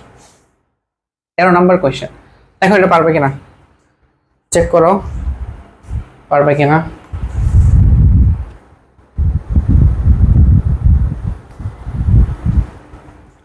আচ্ছা এখানে দেখো বলছে 1 কেজি ভর একটি বস্তুকে এত ব্যাসার্ধের একটি অনুভূমিক বৃত্তাকার পথে এত মিটার পার সেকেন্ড সমদ্রুতিতে ঘোরানো হচ্ছে, একটি পূর্ণ ঘূর্ণনের জন্য অভিকেন্দ্র বলের কাজের মান কত। ভাই এখানে অনেক কাহিনী করছে তাই না, প্রচুর কাহিনী করছে, এত মিটার ব্যাসার্ধ, 1 কেজি ভর, 2 মিটার পার সেকেন্ড সমদ্রুতি, এত কাহিনী আসলে দেখার কোনো বিষয় না। এটা কি বল ভাই, অভিকেন্দ্র বল। অভিকেন্দ্র বল সরণের সাথে 90 ডিগ্রি কোণে থাকে, তাহলে কৃতকাজ অবভিয়াসলি শূন্য হবে। বুঝে গেছে, সো এত কাহিনী দেখে আমার লাভ নাই, বেসিক ইজ বেসিক। ওকে, এবার দেখো আমাদের এটা বইয়ের 13-14 আসছে, জিইউতে আসছিল, আরো কয়েকটা জায়গায় আসছে, আমরা জাস্ট ট্রাই করি এখান থেকে। ওকে, এখন দেখো বলছে 2 নিউটন বল কোন নির্দিষ্ট ভরের বস্তুর উপর ক্রিয়া করায় বস্তুটি বলের দিকে 60 ডিগ্রি কোণে উৎপন্ন করে 5 মিটার দূরে সরে গেলে কাজের পরিমাণ কত। তার মানে এই যে বস্তু আছে না, এই বস্তুর উপর কত নিউটন বল প্রয়োগ করা হয়েছে, দেখো এই যে ডাইরেকশন 2 নিউটন, এটা এফ, তার সরণ হয়েছে কি এই দিকে, এটা হচ্ছে এস। ক্লিয়ার, তাহলে কাজ কতটুকু হবে, এটা কি কোনো কঠিন ম্যাথ ডব্লিউ ইকুয়াল টু কত, F S cos theta, F এর মান হচ্ছে 2, এস এর মান হচ্ছে 5, কস থিটা 60 ডিগ্রি। কেন বলো তো, দুইটার মধ্যবর্তী কোণে কিন্তু নিচে দেখো, তাহলে আমাদের 10 আর cos 60 এর মান হচ্ছে হাফ, তার মানে 5 জুল হবে। ওকে, I think you got your answer, so this is the answer. Okay, so আমরা প্রায় 14টার মতো এমসিকিউ সলভ করছি, and trust me 14টা এমসিকিউ সলভ করলে কাজ ক্ষমতা শক্তি থেকে তোমার বোর্ড বলো, অ্যাডমিশনের হিসাবটা একটু আলাদা ভাই, অ্যাডমিশন আমরা পুরোটা কভার করতে পারবো না, তবে ভার্সিটি অ্যাডমিশন অনেকটা কভার হয়েছে। বিশেষ করে এক্সপেক্ট ডিউটা বাদ দিতে পারো, মানে ডিউর জন্য কি করতে হবে, আমাদের হয়তো আরো এক্সট্রা কিছু পড়তে হবে, মানে 100 এর কথা বলতেছি, বাট হ্যাঁ এখান থেকে অনেক কিছু তুমি কমন পাবা আদার্স ইউনিভার্সিটিতে, ঠিক আছে। ওকে, সো আমাদের মোটামুটি বেসিক কাজগুলো করা শেষ, এখন আসলে আমাদের আসল কাজ যেটা শুরু হবে, যেটা নিয়ে আমাদের এই বইতে মেইন মানে মূল আতঙ্ক যে জিনিসটা নিয়ে, সেটা হচ্ছে ভাইয়া যে একটা বস্তুকে উপরে তুলতেছি, সমবেগে তুলতেছি, একবার উপরে একবার ত্বরণে তুলতেছি, একবার নিচে সমবেগে নিয়ে যাচ্ছি, নিচে ত্বরণে নিয়ে যাচ্ছি, একবার হেলানো তল বরাবর ত্বরণে নিয়ে যাচ্ছি, হেলানো তল বরাবর বেগে নিয়ে যাচ্ছি, তখন আমরা কাজ কিভাবে বের করবো। সো আমি ইন্ডিভিজুয়ালি প্রত্যেকটা জিনিসকে এমনভাবে সাজাইছি, একটু জাস্ট মনোযোগ দিয়ে ক্লাস করলে তোমার কাছে পুরো পানি পানি মনে হবে। ওকে, সো এই জন্য কি করতে হবে, মনোযোগটা ধরে রাখতে হবে, বুঝে গেছে? যেটা করবা পুরো ক্লাসে মনোযোগটা ধরে রাখবা। তো আমাদের দেখো, আমাদের টপিক হচ্ছে এরকম যে সমত্বরণে অথবা সমবেগে উপরে বা নিচে নামানোর জন্য কৃতকাজ। সমত্বরণে উঠতে পারে, সমবেগেও হইতে পারে, দুইটা ক্ষেত্রে কৃতকাজ বের করব, ঠিক আছে। এন্ড এগুলো পড়ার পরে আমি তোমাদের কিছু অবজারভেশন দিব। অবজারভেশন মানে কি, তুমি পরীক্ষায় কোয়েশ্চেন অ্যান্সার না করে বলতে পারবা এটা অ্যান্সার কত। এটা একটা ভালো সুবিধা আছে। যেমন ধরো তুমি মাঝে মাঝে কিছু কোয়েশ্চেন অ্যান্সার করো যেগুলোর অলরেডি তুমি অ্যাজাম্পশনই করতে পারো যে অ্যান্সারটা হ্যাঁ কি না আসবে, বা কম অ্যান্সারটা কি এই রেঞ্জের মধ্যে থাকবে নাকি বড় হবে। এইটা তখনই তুমি কনফিডেন্স পাও যখন তুমি ওই ম্যাথের ইনডেপথ আউট মানে ইনসাইড আউটসাইড সবকিছু তোমার জানা থাকে। তাহলে কি হবে, মানে তুমি কনফিডেন্ট থাকবে, this is the main issue. So আমরা কনফিডেন্ট থাকারই ট্রাই করবো এখানে। এই জন্য আমাদের পুরো বেসিকটা ইনসাইড আউটসাইড ভালো করে দেখতে হবে। এখন দেখো, এই টপিকের হচ্ছে 4টা কেস হয়। 4টা কেস কি কি, আমি কেসগুলো আগে তোমাকে এক্সপ্লেন করে দিই। কেস নাম্বার 1 হচ্ছে দেখো, সমবেগে ভূমি থেকে উপরে ওঠা। যেমন এখানে একটা এম ভরের একটা বস্তু আছে, আমি জাস্ট দেখো লিখে দিই, এটা হলো কি এম ভরের একটা বস্তু ভি বেগে উপরের দিকে উঠতেছে সমবেগে। আরেকটা হচ্ছে কি এম ভরের আরেকটা বস্তু ভি বেগে নিচের দিকে নামতেছে, বুঝা গেছে? ওকে, সেম ভাবে পরেরটা আসো, যে এম ভরের একটা বস্তু ভূমি থেকে এ সমতলে উপরে উঠতেছে, এম ভরের একটা বস্তু, ঠিক আছে। আচ্ছা, ভূমি থেকে ব্যাপারটা এখানে হাইটটাকে বুঝাইছি, বাট কনফিউশন লাগলে এই জিনিসটা তোমরা অ্যাভয়েড করে রাখতে পারো। হ্যাঁ, এটা ভূমি থেকে, এটা ভূমি না থেকেও আসতে পারে। এ ত্বরণে নিচে নামতেছে, তাহলে এ ত্বরণে কি নিচে নামে, সেম ভাবে এখানে আসে। ভি সমবেগে হেলানো তল বরাবর উপরে ওঠে, এন্ড ভি সমবেগে, এই যে দেখো ভি সমবেগে হেলানো তল না, এটা হেলানো তল বরাবর উপরে উঠতেছে। আর এখানে কি যে ভি সমবেগে হেলানো তল বরাবর নিচে নামতেছে, দেখো ঠিক আছে। কিভাবে নামতেছে, সমবেগে, তো তল বরাবর সমবেগে উপরে, তল বরাবর সমবেগে নিচে। এন্ড আমাদের কেস নাম্বার 4 এ সেম জিনিসটাই, জাস্ট দেখো যে হেলানো তল বরাবর এ সমতলে উপরে উঠতেছে, এন্ড হেলানো তল বরাবর এ সমতলে নিচে নামতেছে। এই 4টা কেসের জন্যই যদি তুমি কাজ বের করতে পারো, আর লিটেল কিছু বাকি থাকবে না কেন, বুঝা গেছে? আমাদের পুরো চ্যাপ্টারের বেসিক এখানেই ক্লিয়ার হয়ে যাবে। এবার আসো, আমাদের সবগুলা কাজ করার আগে আমরা কিছু প্যারামিটার এখানে আলোচনা করতে হবে। আমরা তো এখানে টার্গেট কি বের করা বলো, আমাদের টার্গেট কিন্তু কাজ বের করা। আর কাজ বের করার জন্য দুইটা জিনিস দরকার হয়, একটা হচ্ছে এফ এস এবং কস থিটা। তো আমাদের সবসময় এখানে যেটা বের করতে হবে, আমাদের অ্যাপ্লাইড যে ফোর্স আছে ওটা আমরা বের করব। অ্যাপ্লাইড ফোর্স মানে তুমি যে ফোর্সটা দিবা, বা এখানে যে ফোর্সটা দেওয়া হবে, লোভ দিব না কিন্তু, কারণ আমি কাজ ব্যাপারটা হচ্ছে এরকম, এক একজনের জন্য কাজ এক এক রকম হবে। ফ্রিকশনের জন্য কাজ একটা হবে, তোমার জন্য কাজ একটা হবে, ওইখানে যদি অন্য কোনো বল থাকে তার জন্য কাজ আর একটা হবে। বাট আমরা সবসময় ট্রাই করব, বা আমাদের আজকে টার্গেট হচ্ছে অ্যাপ্লাইড ফোর্সের জন্য কাজ বের করা, এবং আমাদের মেইন কাজ হচ্ছে fine theta between F R S, মানে অ্যাপ্লাইড ফোর্সটা কোন দিকে কাজ করতেছে আর এসটা কোন দিকে কাজ করতেছে, তাদের মধ্যবর্তী অ্যাঙ্গেলটা বের করতে হবে প্রপারলি। বুঝছো নাকি বোঝা নাই? মানে থিটাটা প্রপারলি বের করতে হবে। আর থিটা আমরা জানি যে 0 ডিগ্রি থেকে 90 ডিগ্রি থেকে ছোট হলে সেটা ধনাত্মক হয়, 90 ডিগ্রি থেকে বড় 180 ডিগ্রি পর্যন্ত হলে সেটা ঋণাত্মক কাজ হয়। তখন ধনাত্মক ঋণাত্মক তোমার আর টেনশন লাগবে না। পরীক্ষায় সবচেয়ে যে প্রবলেমটা হয় যে ভাইয়া যে কাজ ঋণাত্মক নাকি ধনাত্মক ওটাই বুঝতেছে না।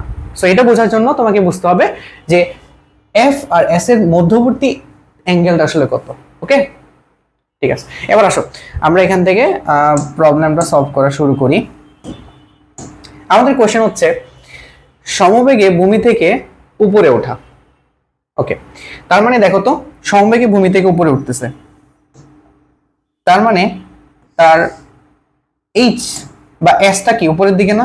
এসই ধরি আমি, এইচে যাওয়ার দরকার নেই, আবার চেঞ্জ করতে পারবা, মানে এস আর এইচ তো সেম, দেখে রাখি, ঠিক আছে? সেম ধরতেছি, সমস্যা নেই। সেম ধরলে আবার পরেরটা আবার পেঁচাবা। সো আমি একটা কাজ করি, এটাকে তুমি এইচে ধরো, এখানে সমস্যা নেই। ওকে, এইচে ধরো। তাহলে যেহেতু বেগ মানে একটা কোন দিকে উঠতেছে ভাই? উপরের দিকে, তাহলে এইচটাও কি উপরের দিকে হবে। আচ্ছা, এখন একটা কথা চিন্তা করো তো, এখানে কি কোনো বল দেওয়া লাগছে কোনোভাবে তোমার? তুমি একটা বস্তুকে কি উপরে উঠতে তোমার কষ্ট লাগে না? কেন কষ্ট লাগে বলো তো? কারণ ওর নিচের দিকে সবসময় একটা ফোর্স কাজ করে, সেটা হচ্ছে এমজি। তার ওজন নিচের দিকে কাজ করে। এখন তুমি যদি এটাকে ভি বেগে উঠাইতে চাও, তোমাকে কি করা লাগবে?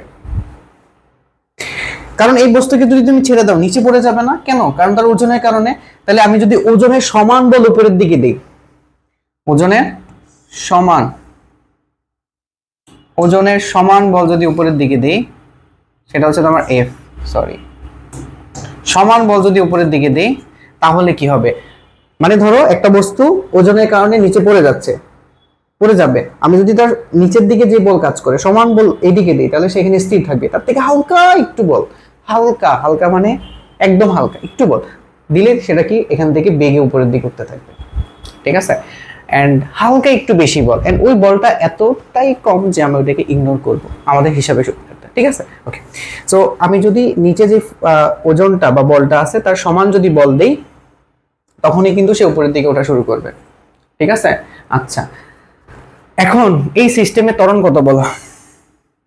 আমি বলতে পারি এ সিস্টেম মানে বুঝছো, মানে পুরো সিস্টেমে কি কোনো ত্বরণ আছে? কেমনে বুঝবা ত্বরণ নাই? কারণ আমি বলে দিছি যে পুরো সিস্টেমটা হচ্ছে এই যে এটা হচ্ছে সিস্টেম কিভাবে যাচ্ছে? সমবেগে যাচ্ছে পুরো সিস্টেমটা। এই যে পুরো যে সিস্টেম মানে এখানে যে ঘটনাগুলো ঘটতেছে, যে বস্তু আছে যা তার সাথে যা করতেছে, পুরো সিস্টেমটা কিসে আছে? সমবেগে আছে। তার মানে এখানে সিস্টেমের ত্বরণ কত? 0। বুঝে গেছে? আচ্ছা, সো এটাকে দুই ভাবে ফিল করা যায়। কিভাবে? দেখো, আমাদের প্রথমে বের করতে হবে ভাই অ্যাপ্লাইড ফোর্স। তাহলে এই যে অ্যাপ্লাইড ফোর্স, এটা না এফ এ, কেন? কারণ দেখো, তুমি একটা বস্তু নিচের দিকে চলে যাবে, তার ওজনের কারণে তুমি সেম বলটা উপরের দিকে ধরে রাখলে কি স্থির থাকবে? তার থেকে হালকা একটু বল দিলে সে উপরে ওঠা শুরু করবে। তো তার মানে তোমাকে এখানে একটা বল দেওয়া লাগবে, ঠিক আছে? এবার আসো, সবসময় যেটা করবা এরকম ফরমেশনের সবসময় পৃথিবীতে যত ম্যাথ পাবা ফিজিক্সে, তুমি summation of F equal to M A বসাই দিবা, নিউটনের সেকেন্ড ল, ঠিক আছে? নিউটনের কোন ল? এটা second law, summation of F equal to M A. এখানে কয়টা বল আছে বলো তো? একটা হলো নিচের দিকে, একটা উপরের দিকে। কোনটা বড় হওয়ার কথা বলো তো? কোনটা বড় হবে? যেহেতু উপরের দিকে যাচ্ছে, আমি ধরে নিই উপরেরটা বড়, তাহলে এফ এ মাইনাস কত? M G. এই সিস্টেমে ত্বরণ কত বলো? সিস্টেমে ত্বরণ 0 না? তাহলে এখানে কত হবে? টোটালটা কিন্তু 0 হয়ে যাবে। আলটিমেটলি দেখো কত লেখা যায়? F A equal to M G. আমি এটাই তোমাকে বলার ট্রাই করছি। এটা তো আমি নিউটনের সেকেন্ড ল দিয়ে প্রুফ করলাম, বাট এটা তো নিচেও তুমি বুঝতে পারো। কিভাবে? যে ভাইয়া আমি নিচে ওজন এমজি কাজ করতেছে, আমি যদি সেম বল উপরের দিকে দিই, তাহলে কি থাকবে? এটা স্থির থাকবে। হালকা একটু বল দিলে উপরে সমবেগে ওঠা শুরু করবে, বেশি বল দেওয়া যাবে না, তাহলে তো ত্বরণ সৃষ্টি হয়ে যাবে। তাহলে ওইখান থেকে আমি বলতে পারি যে এফ ইকুয়াল টু এমজি, ঠিক আছে? তাহলে অ্যাপ্লাইড ফোর্সটা আমি এখান থেকে বের করে ফেলছি। আমাদের সবসময় টার্গেটই হবে অ্যাপ্লাইড ফোর্সটা এখান থেকে বের করা, ঠিক আছে? আচ্ছা, তাহলে বলো এখানে ফর্মুলা কি হবে? আমাদের ডব্লিউ ইকুয়াল টু হচ্ছে কত? F S cos theta. এখন এখানে বলো থিটা কত? থিটা কেমনে বুঝবা? দেখো, বল যেদিকে সরানো কিন্তু ওইদিকে, মধ্যবর্তী অ্যাঙ্গেল কত, বল যেদিকে সরানো এদিকে, তার মানে এখানে থিটাকে কত ডিগ্রি, 0 ডিগ্রি বসায় দাও। তার মানে এফ এর মান হচ্ছে কত, mg, আর এস এর জায়গায় কত লেখা যায়, h, আর এখানে কত হবে cos, আমি এখানে লিখে দিই, এই যে cos 0 ডিগ্রি মান কত, cos 0 ডিগ্রি মানে হচ্ছে 1, বুঝা গেছে। So this is the ultimate result.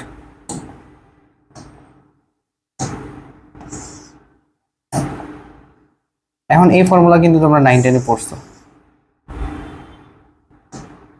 9 10 এ কি পড়ছো যে ভাইয়া আচ্ছা আমি একটু এগুলো সবগুলোকে একটু সেপারেট করে আলাদা করে দিই, তাহলে তোমাদের কাছে সুবিধা হয়, পেজ কম লাগে। 9 10 এ কিন্তু অলরেডি পড়ছো যে কোন একটা বস্তুকে যদি তুমি সমবেগে উপরে h উচ্চতাতে তোলো তাহলে তার যে কাজ mgh, w ইকুয়াল টু কত হয় তার কাজ, w ইকুয়াল টু কাজ হয় যে mgh। সো এখন কত হচ্ছে তাহলে ভাই এটা এত কষ্ট করে এত কিছু কাহিনী জ্ঞান করতে গেলাম, এই কাহিনীটা আমি সব জায়গায় অ্যাপ্লাই করব, দিস ইজ দ্য ইউনিভার্সাল কাহিনী, বুঝা গেছে। ওকে, তাহলে আমার কোনো প্রবলেম হবে না। এবার আসো v সমবেগে নিচে নামতেছে, তাই এটা এটা যদি বুঝা যাবে, এটা তো এত বুঝতে বেশি টাইম লাগবে না। কোন দিকে কাজ করতেছে বলো, mg নিচের দিকে। সিস্টেমের ত্বরণ কত, সিস্টেমের ত্বরণ হচ্ছে ভাই 0, কেমনে বুঝছি, এই যে বলছে সমবেগ, তার মানে সিস্টেমের ত্বরণ 0। আচ্ছা সিস্টেমের ত্বরণ 0, তাহলে এখানে দেখো তো এখানে কি কোনো ফোর্স অ্যাপ্লাই করা লাগছে, আরে না ফোর্স অ্যাপ্লাই করা লাগে না, বাট দিস ইজ রং। দেখো এটা কিন্তু যে আমরা জানি কোনো বস্তুকে পৃথিবী অভিকর্ষ ত্বরণে নিচে টানে, তো তুমি যদি এটাকে নরমালি ছেড়ে দাও কিন্তু ত্বরণে পড়তে থাকবে, বাট ও ত্বরণে পড়ছে, সমবেগে পড়ছে না। তার মানে কি, যেই পরিমাণ বল নিচের দিকে দিছি ওই পরিমাণ বলই উপর দিকে দিছি, এতে কি হয়েছে, দুটো ব্যালেন্স হয়ে সমবেগে পড়ছে। আমি যদি উপর দিকে বল না দিতাম তাহলে কিন্তু জি ত্বরণে নিচে পড়তো, বাট ও পড়তেছে সমবেগে, তার মানে উপরের দিকে অবভিয়াসলি একটা ফোর্স দেওয়া লাগছে, এবং এই যে অ্যাপ্লাইড যে ফোর্স আছে এটা কিন্তু অবভিয়াসলি mg এর সমান। ঠিক আছে, প্রুফ করবো কেমনে, এটা তো এমনি তুমি বুঝতে পারতেছো যে যেহেতু এটা তোমার ত্বরণে পড়তেছে না, যদি আমি উপর দিকে কোনো ফোর্স না দিতাম এটা জি ত্বরণে পড়তো। আচ্ছা আমি যদি জি জি জি ত্বরণ থেকে একটু কম ত্বরণ উপর দিকে দিতাম, তারপরে কিন্তু কি হতো, নিচে জি এর থেকে কম ত্বরণে পড়তো। বাট আমি কি করছি দেখো তো, নিচে যতটুকু বল উপরে ততটুকুই বল দিছি, এই কারণে আমার সিস্টেমের মধ্যে কোনো ত্বরণ নাই, এখন শুধুমাত্র ভি সমবেগে নিচের দিকে পড়তেছে, বুঝা গেছে। বাট যদি বলতো যে এ ত্বরণে নিচের দিকে পড়ে, তার মানে উপরের দিকে কিন্তু তুমি পুরা নিচের দিকে একটা ফোর্স কাজ করতেছে না, সেই ফোর্সের তুলনায় উপর দিকে ছোট ফোর্স দিছো, এই জন্য নিচের দিকে যেহেতু ফোর্স বেশি, এই জন্য নিচের দিকে ত্বরণে পড়তেছে, বুঝা গেছে। এখানে তুমি নিউটনের সেকেন্ড ল ইউজ করো, summation of F equal to কত, এম এ, নিচের দিকে কোনটা কাজ করে, mg minus F A equal to M A. এখন আবার বলবা ভাই mg কেন আগে লিখলাম, যেহেতু নিচের দিকে যাইতেছে ধরে নিই নিচের দিকটা বড়, সিস্টেমের ত্বরণ কত, 0 না, সিস্টেমের ত্বরণ যদি 0 হয় এটাকে লেখা যায় m ইন্টু 0, তার মানে mg ইকুয়াল টু হচ্ছে কত, f। বুঝা গেছে, এতটুকুই কাহিনী। সো এটা বুঝলে তো আশা করি তোমাদের প্রবলেম নাই। এখানে কিন্তু ফোর্স অ্যাপ্লাই করা লাগছে, কিভাবে বুঝছি, আমি যদি উপর দিকে ফোর্স অ্যাপ্লাই না করতাম তাহলে কিন্তু সে জি ত্বরণে নিচে পড়তো, বাট সে পড়তে সে সমবেগে, তার মানে তার মধ্যে যে ত্বরণ ছিল ওটাকে আমি খাইয়ে দিছি উপরে, ঠিক আছে, মানে উপর দিক থেকে বল দিয়ে। So this is the result. এখন দেখো এখান থেকে আমরা কি লিখতে পারি, এখান থেকে আমরা ইজিলি লিখতে পারবো যে W equal to F S cos theta. এখন বলো ভাইয়া এফ এর মান কত, এফ এর মান কিন্তু আমি পেয়ে গেছি, অ্যাপ্লাইড ফোর্স হচ্ছে mg, আর এস এর জায়গায় ধরো এটা কোন দিকে সরণ হবে, কোন দিকে সরণ হবে, যেহেতু ভি নিচের দিকে নামতেছে, সরণ কোন দিকে, সরণ নিচের দিকে, এইচ কস, এই থিটার মান কত, 180 না, কেন, বল উপরের দিকে সরণ তার উল্টা দিকে, দেখো বল উপরের দিকে, বল উপরের দিকে এন্ড সরণ, সরি এটাকে এইচ দিয়ে প্রকাশ, সরণ তার উল্টা দিকে, অ্যাঙ্গেল কত, 180 ডিগ্রি, তাহলে 100 কত হবে, 180, 180 ডিগ্রি মান -1, তার মানে মাইনাস mgh। বুঝা গেছে।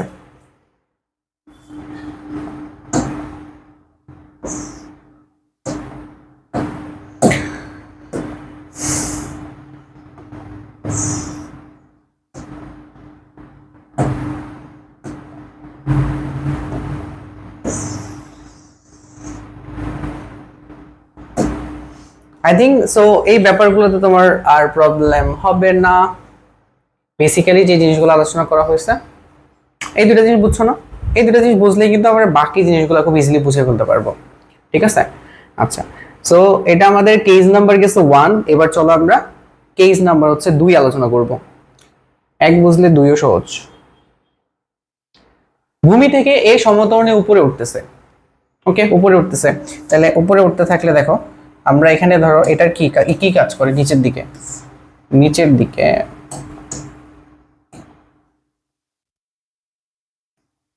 নিচের দিকে একটা জিনিস কাজ করে, সেটা হচ্ছে W = mg। ত্বরণ কোন দিকে দিছে? উপরের দিকে। উপরের দিকে এমনি এমনি ত্বরণে উঠে যাবে তোমার কি মনে হয়? কোনো খায় দায় কাজ নাই। এটা তো ওজন থাকলে কি নিচের দিকে যাওয়ার কথা নরমালি।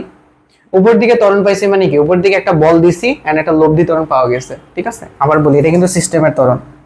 এটা কার ত্বরণ? এটাই হচ্ছে এ সিস্টেম, মনে রাখবা এটা কিন্তু সিস্টেমের ত্বরণ বা লব্ধি ত্বরণও বলতে পারে এটাকে। সো তার মানে এই সিস্টেমের ত্বরণ তখনই পাওয়া গেছে, যাওয়ার কথা ছিল নিচে, উপরে এমনি এমনি যাচ্ছে না। উপরের দিকে কি দেওয়া লাগবে?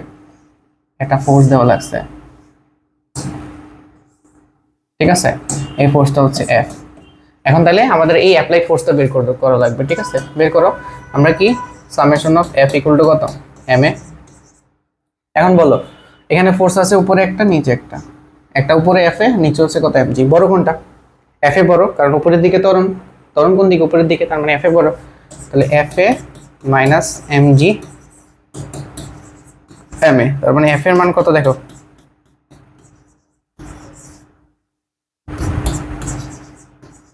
এই জিনিসটা ফিল করা যায়। এখন আমরা ফিল করতে হবে। হ্যাঁ, ফিল করা যায়।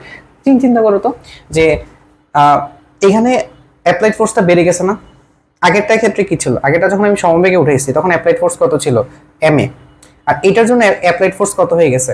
এটার জন্য অ্যাপ্লাইড ফোর্স হয়ে গেছে যে এম, সরি আবার কি বলতেছি, আগেরটার জন্য অ্যাপ্লাইড ফোর্স কত ছিল? M G. আর এটার জন্য অ্যাপ্লাইড ফোর্স কত হয়ে গেছে দেখো, যে এম জি প্লাস এম এ বেড়ে গেছে। এখন বাড়বে কেন? সোজা হিসাব ভাই, তুমি বুঝো। তুমি একটা বস্তুকে যদি নর্মালি ছেড়ে দিতে এমজিতে নিচে চলে যাইতো, তুমি চাচ্ছ সমবেগে উপরে উঠাইতে, তার মানে নিচের দিকে তার ফোর্স যত, তত বলে উপর দিকে সমবেগে উঠাইতে হবে। এখন তুমি চাচ্ছ আরেকটু ত্বরণে উপরে উঠাইতে, কষ্ট বেশি না? কষ্ট বেশি কিনা?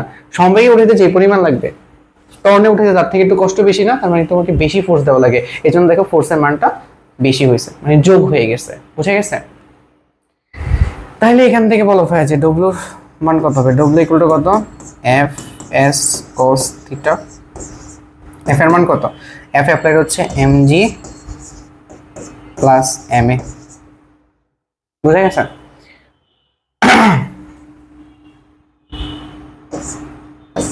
আর এস এর মান দেখো উপরের দিকে যাচ্ছে,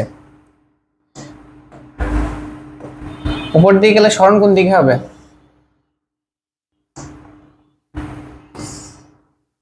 উপরের দিকে হবে সরণ, অবভিয়াসলি উপরের দিকে হবে। সরণ উপরের দিকে, তারপরে কি বল উপরের দিকে। তাহলে এস এর জায়গায় ইস লিখলাম। আর cos কত ডিগ্রি হবে বলো? 0 ডিগ্রি না? কেন? সরণ যেদিকে, বল যেদিকে, সরণ ওই দিকে। তাহলে আলটিমেটলি এটাকে লিখতে পারি M G plus M A H, এটাই হচ্ছে ফর্মুলা ডব্লিউ। ঠিক আছে, দিস ইজ দ্য ফর্মুলা। এখন বলো এখানে কাজ কত আসছে? পজিটিভ। কাজ কখন পজিটিভ হয়? যখন আমার অ্যাঙ্গেল থাকবে 0 ডিগ্রি থেকে 90 ডিগ্রি নিচ পর্যন্ত। দেখো এখানে অ্যাঙ্গেল 0 ডিগ্রি আছে, এটা কত? এখানে এটা হচ্ছে আমার 0 ডিগ্রি। বুঝা গেছে? তাহলে এখানে কাজটা কি হয়ে গেছে? একটু বেড়ে গেছে। এবার আসো আমরা এখানে ভ্যালু বসায় করতে পারি, বাট ওইখানে আমরা অবজারভেশনে যাচ্ছি না। তোমাদের হালকা ভ্যালু আমরা দিয়ে তো ম্যাথ করবো, জাস্ট তোমাদের কিছু অবজারভেশন আমি একটু পরে দিব।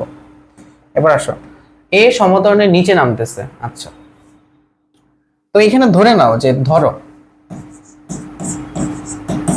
যে এ তোমার লেস দেন জি, জি থেকে ছোট। বুঝছো? কিন্তু নিচের দিকে কি কাজ করে?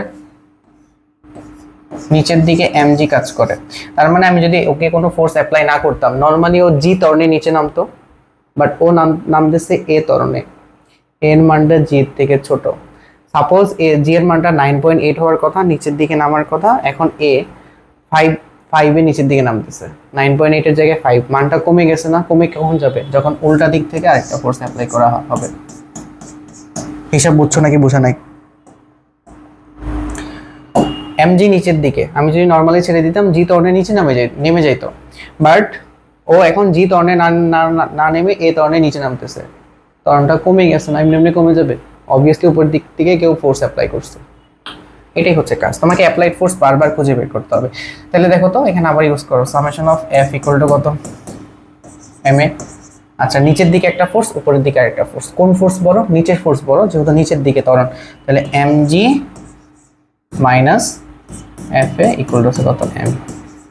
এখান থেকে দেখো এফ এর মান লেখা যায় M G minus M. Okay, মান কেন কমে যাচ্ছে? আগে তো তোমাকে কষ্ট করে উপরে নেওয়া লাগতো, তখন তো তোমাকে ফোর্স অনেক বেশি দেওয়া লাগছে। এখন তো তুমি আস্তে আস্তে নিচের দিকে ছেড়ে দিচ্ছ, মানে আস্তে আস্তে করে নিচে মানে নেওয়া যাচ্ছে, এখন তো তোমার কষ্ট কম হচ্ছে। এই জন্য দেখো এই জায়গায় ফোর্সের মান অনেক বেশি, এই জায়গায় ফোর্সের মান অনেক। প্রত্যেকটা লজিক্যালি চিন্তা করা যায়। আমি নিজের সাথে চিন্তা করবো একটা বাক্স নিয়ে, বাক্সটাকে সমবেগে ত্বরণে, সমবেগে ত্বরণে, ওকে, এভাবে চিন্তা করবে। তাহলে এখানে ডব্লিউ কত হবে? F S cos theta, F এর মান হচ্ছে এম জি মাইনাস এম এ, এস এর জায়গায় হবে এইচ। আচ্ছা বলো এখানে এইচ কোন দিকে হবে? এইচ কোন দিকে হবে? অবভিয়াসলি নিচের দিকে, নিচের দিকে চাইতেছে না? এই দুটার মধ্যবর্তী কোণ কত?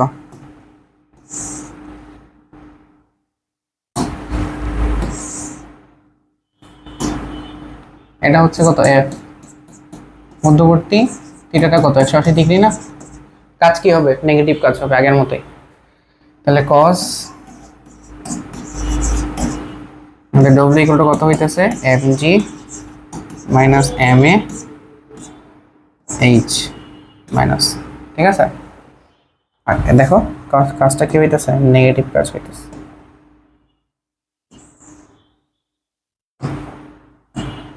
সো আই থিঙ্ক আমরা সবগুলা অবজারভেশন বুঝতে পারছি এখান থেকে, ঠিক আছে? ওকে, সো আমরা আমরা এই দুটো টাইপ যদি বুঝতে পারি, বাকি টাইপগুলো আমাদের জন্য কিন্তু অনেক সহজ।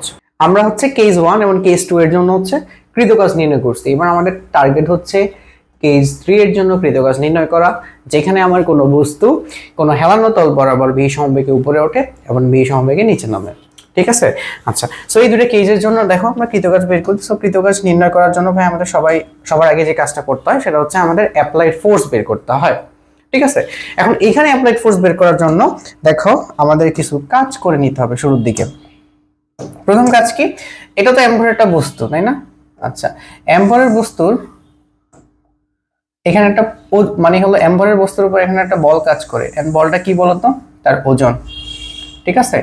ওজন কিভাবে কাজ করে?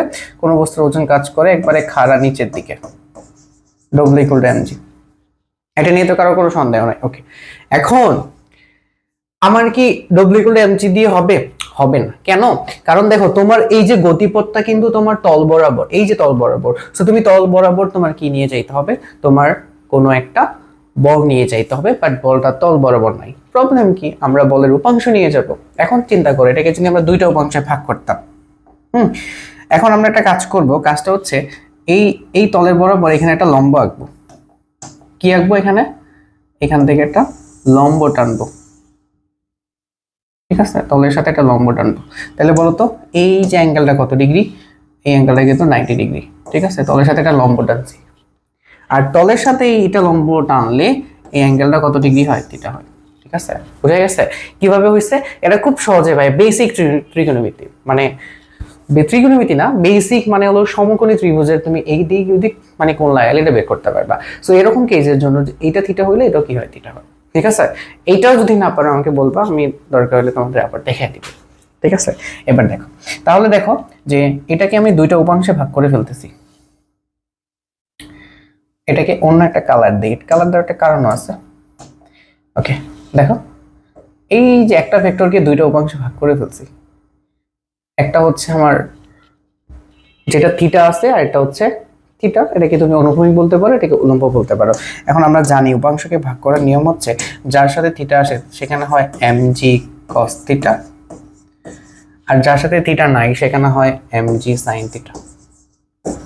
মনে আছে কি নাই? ঠিক আছে, একবারে বেসিক হচ্ছে আমরা ইয়াতে পড়ে আসছি, ভেক্টরে পড়ে আসছি।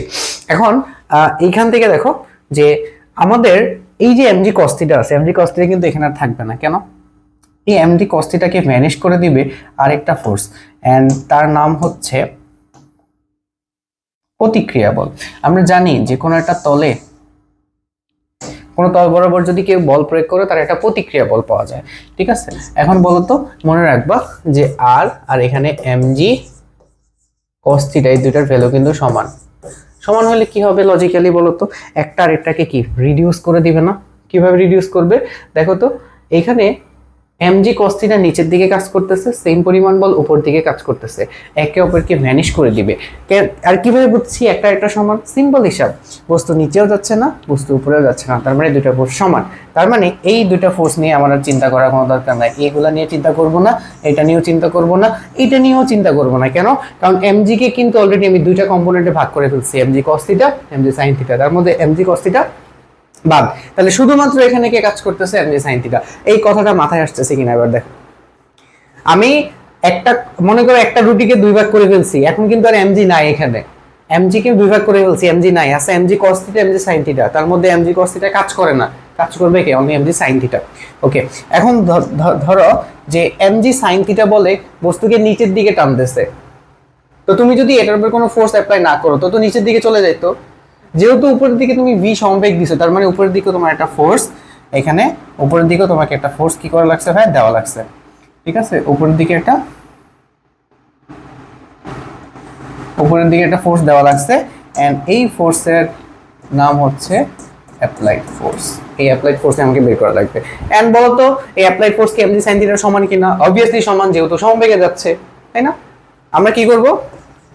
নিউটনের সেকেন্ড ল ইউজ করে দিব, summation of F equal to ma। এখন বলো তো উপরের দিকে যাচ্ছে, তার মানে উপরে বলটাকে তুমি বড় ধরতে পারো, mg ma উপরের দিকে যাচ্ছে, এটা প্লাস, এটা নিচের দিকে আসতেছে, এটা মাইনাস, ইকুয়াল টু কত? ma। আচ্ছা বলো তো এখানে সিস্টেমের ত্বরণ কত? সিস্টেমের ত্বরণ শূন্য, কারণ আমি বলে দিছি p সমবেগে উপরে উঠতেছে, তার মানে এখানে হবে কত? 0। তার মানে এখানে দেখো অ্যাপ্লাইড ফোর্সটা কার সমান? mg sin থিটার সমান। এটা কি অনেক বেশি কঠিন? হ্যাঁ, এটা কি অনেক বেশি কঠিন?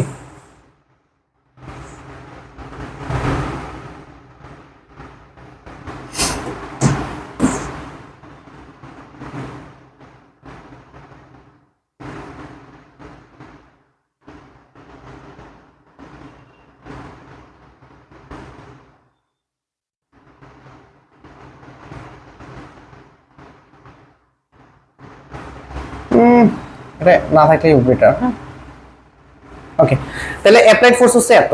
এখন তাহলে এখানে কাজ কতটুকু হবে? W ইকুয়াল টু হবে কত? আমাদের আগের ফর্মুলা Fs cos থিটা। আচ্ছা বলো তো F এর মান কত? F এর মান হচ্ছে mg sin থিটা, আর S এর জায়গায় হবে h। এখন বলো তো এ কোন দিকে যাচ্ছে? যেহেতু b সমবেগে যাচ্ছে, তার মানে উপরের দিকে যাচ্ছে, তার মানে তার সরণটাও কোন দিকে হবে? উপরের দিকেই হবে। এখন বলো তো f এ যেই দিকে, সরণ ওই দিকে, মধ্যবর্তী অ্যাঙ্গেল কত? এখানে থিটার মান কত ডিগ্রি? এখানে থিটার মান আছে 0 ডিগ্রি, তো থিটার মান 0 বসায় দাও, cos 0 ডিগ্রি। আলটিমেটলি দেখো কত পাওয়া যাচ্ছে? mgh sin theta. ঠিক আছে, এখানে কিছু কাজ আছে, কাজগুলো আমরা পরে করব, সো তোমাদের বোঝাতে মানে বুঝতে একটু সুবিধা হবে, সেই কাজ পরে করব। ঠিক আছে, তাহলে এখান থেকে আমরা ডব্লিউ বের করতে পারবো, তাই না? পারবো তো? এই কেসের জন্য তাহলে আমরা ইজিলি ডব্লিউ বের করতে পারবো।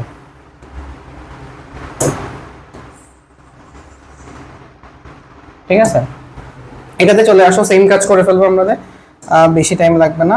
আমাদের প্রথম কাজ হচ্ছে ভাইয়া যে এখানে দেখো একটা ওজন কাজ করে নিচের দিকে, আমরা সাদা ইউজ করব।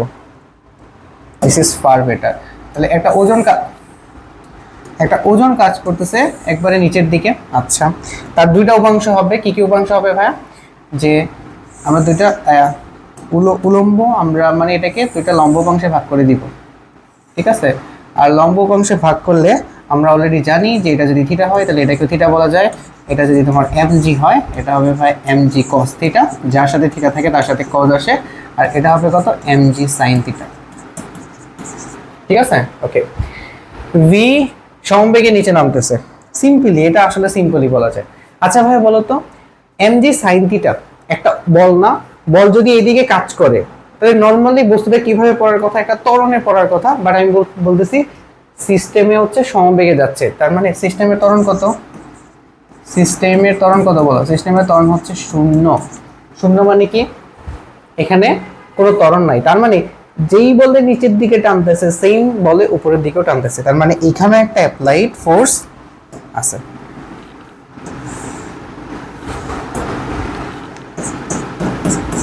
তাহলে এই অ্যাপ্লাইড ফোর্সটা কার সমান? mg sin থিটার সমান।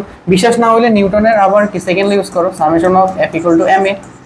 f কোনটা বড় হবে ভাই? যেহেতু নিচের দিকে যাইতেছে আমি ধরে নেই mg sin থিটা বড়, সমস্যা তো নাই। mg sin theta minus fa = কত?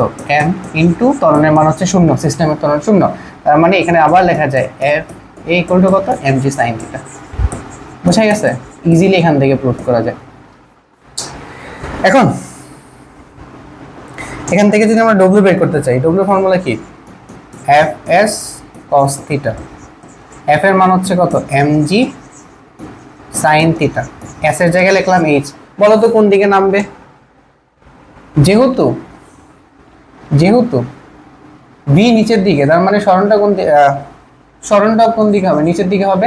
এখন দেখো তো, সরণ আর হচ্ছে লব্ধি ত্বরণ মানে লব্ধি বল, এই দুটার মধ্যে মধ্যবর্তী অ্যাঙ্গেলটা কত? এইদিকে কাজ করতেছে অ্যাপ্লাইড ফোর্স আর এদিকে কাজ করতেছে সরণ, অ্যাঙ্গেলটা কত? 180 ডিগ্রি। তাহলে cos 100 কত হবে? cos 180 মান হচ্ছে -1, তার মানে -mg h sin থিটা। বুঝে গেছে? সো এটা আহামরি কঠিন না। এখানে নেগেটিভ কাজ কেন হবে আবার বলো? যেহেতু বল আর সরণের মধ্যবর্তী কোণ আমার 180 ডিগ্রি, তো অবভিয়াসলি এখানে কত আসবে? নেগেটিভই আসবে। বুঝে গেছে?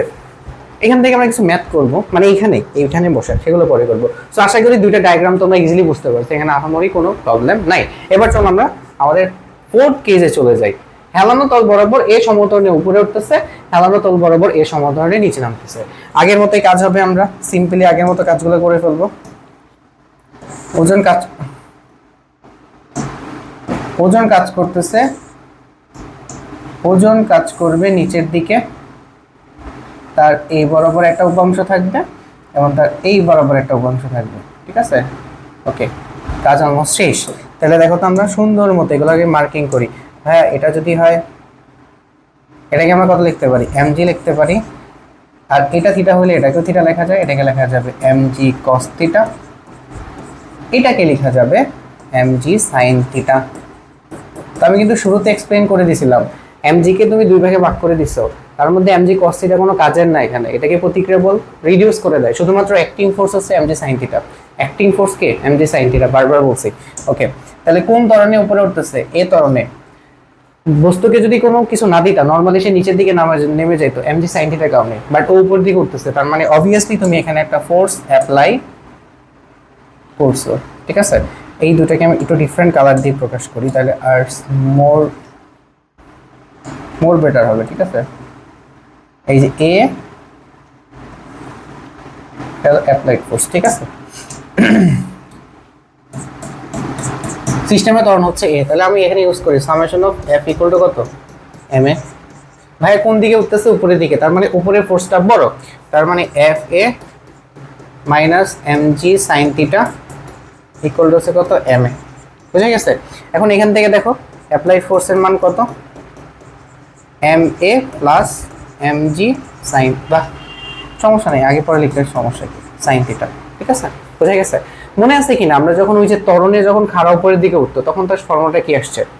যে অ্যাক্টিং ফোর্সটা কত আসছে, বা অ্যাপ্লাইড ফোর্সটা হচ্ছে mg প্লাস ma। আর এখানে যেহেতু তোমার এমজির পরিবর্তে কার বিপরীতে কাজ করা লাগতেছে বলো, এমজির পরিবর্তে কাজ করা লাগতেছে এমজি সাইন থিটা, তার সাথে আবার এমএ বসে গেছে, মানে আগের তো এটা, নতুন কিছু না এখানে। এখন দেখো ডব্লিউ ইকুয়াল টু কত হবে, ডব্লিউ ইকুয়াল টু আমরা জানি ভাইয়া এফ এস কস থিটা হয়। এফ এর মান হচ্ছে কত, এফ এর মান হচ্ছে M A plus M G sine theta. আচ্ছা আমি আগে পরে লিখি, এটা আহামরি কোনো রিজন নাই, রিজনটা হচ্ছে জাস্ট আমি তোমাদের লাস্টে কম্পেয়ার করার মতো সবগুলো, এই জন্য তো আমি এটা লিখলাম M G sine theta plus M A, ঠিক আছে। আর এস এর জায়গায় লেখা যাবে এইচ। আচ্ছা বলো তো কোন দিকে যাবে, অবভিয়াসলি সে সামনের দিকেই যাবে, যেহেতু সামনের দিকে ত্বরণ সামনের উপরের দিকে উঠতেছে বলেই দিছে, এটা হলো এইচ। তাহলে দেখো এইচ যেদিকে এফ এ ওইদিকে, থিটা কত হবে, থিটা 0 ডিগ্রি হবে না, এখানে থিটার মান কত ডিগ্রি, 0 ডিগ্রি। তাহলে আলটিমেটলি দেখো এটাকে লিখতে পারতেছি M G sine theta plus M A H N cos, sorry cos 0 degree মান তো 1, এটা তো লেখার দরকার নেই, ঠিক আছে। So I guess you got, তুমি তোমার অ্যান্সারটা পাই গেছো এখানে, বুঝে গেছে।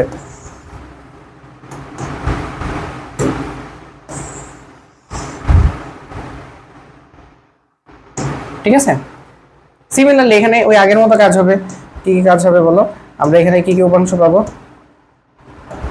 প্রথমত এটার নিচে একটা ওজন কাজ করবে, আর এটাকে আমি লম্ব উপাংশে ভাগ করে নিই, ডিফারেন্ট কালার ইউজ করবো এখানে, লম্ব উপাংশে ভাগ করে নিলাম। তাহলে আমরা এখান থেকে কি লিখতে পারি ভাইয়া, আমি লিখতে পারি যে এটা হচ্ছে এমজি, এটা কত হবে থিটা হবে, এটাকে লেখা যায় এমজি কস থিটা, এটাকে লেখা যাবে এমজি সাইন থিটা।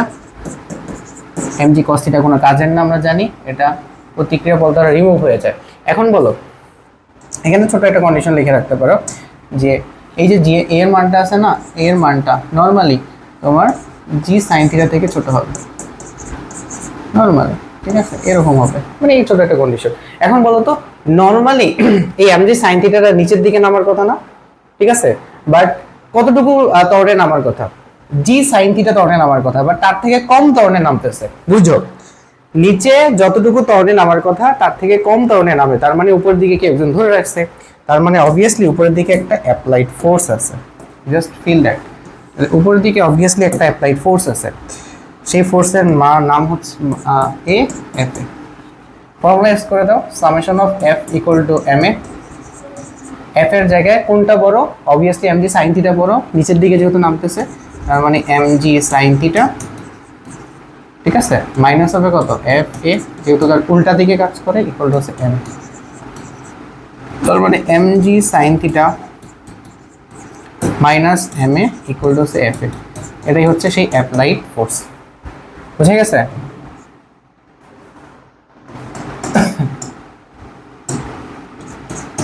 তাহলে এখন আমার কাজ হচ্ছে ডব্লিউ বের করো, ডব্লিউ ইকুয়াল টু কত F S cos theta, F এর মান কত এখানে, এফ এর মান হচ্ছে কত M G sine theta minus M এ,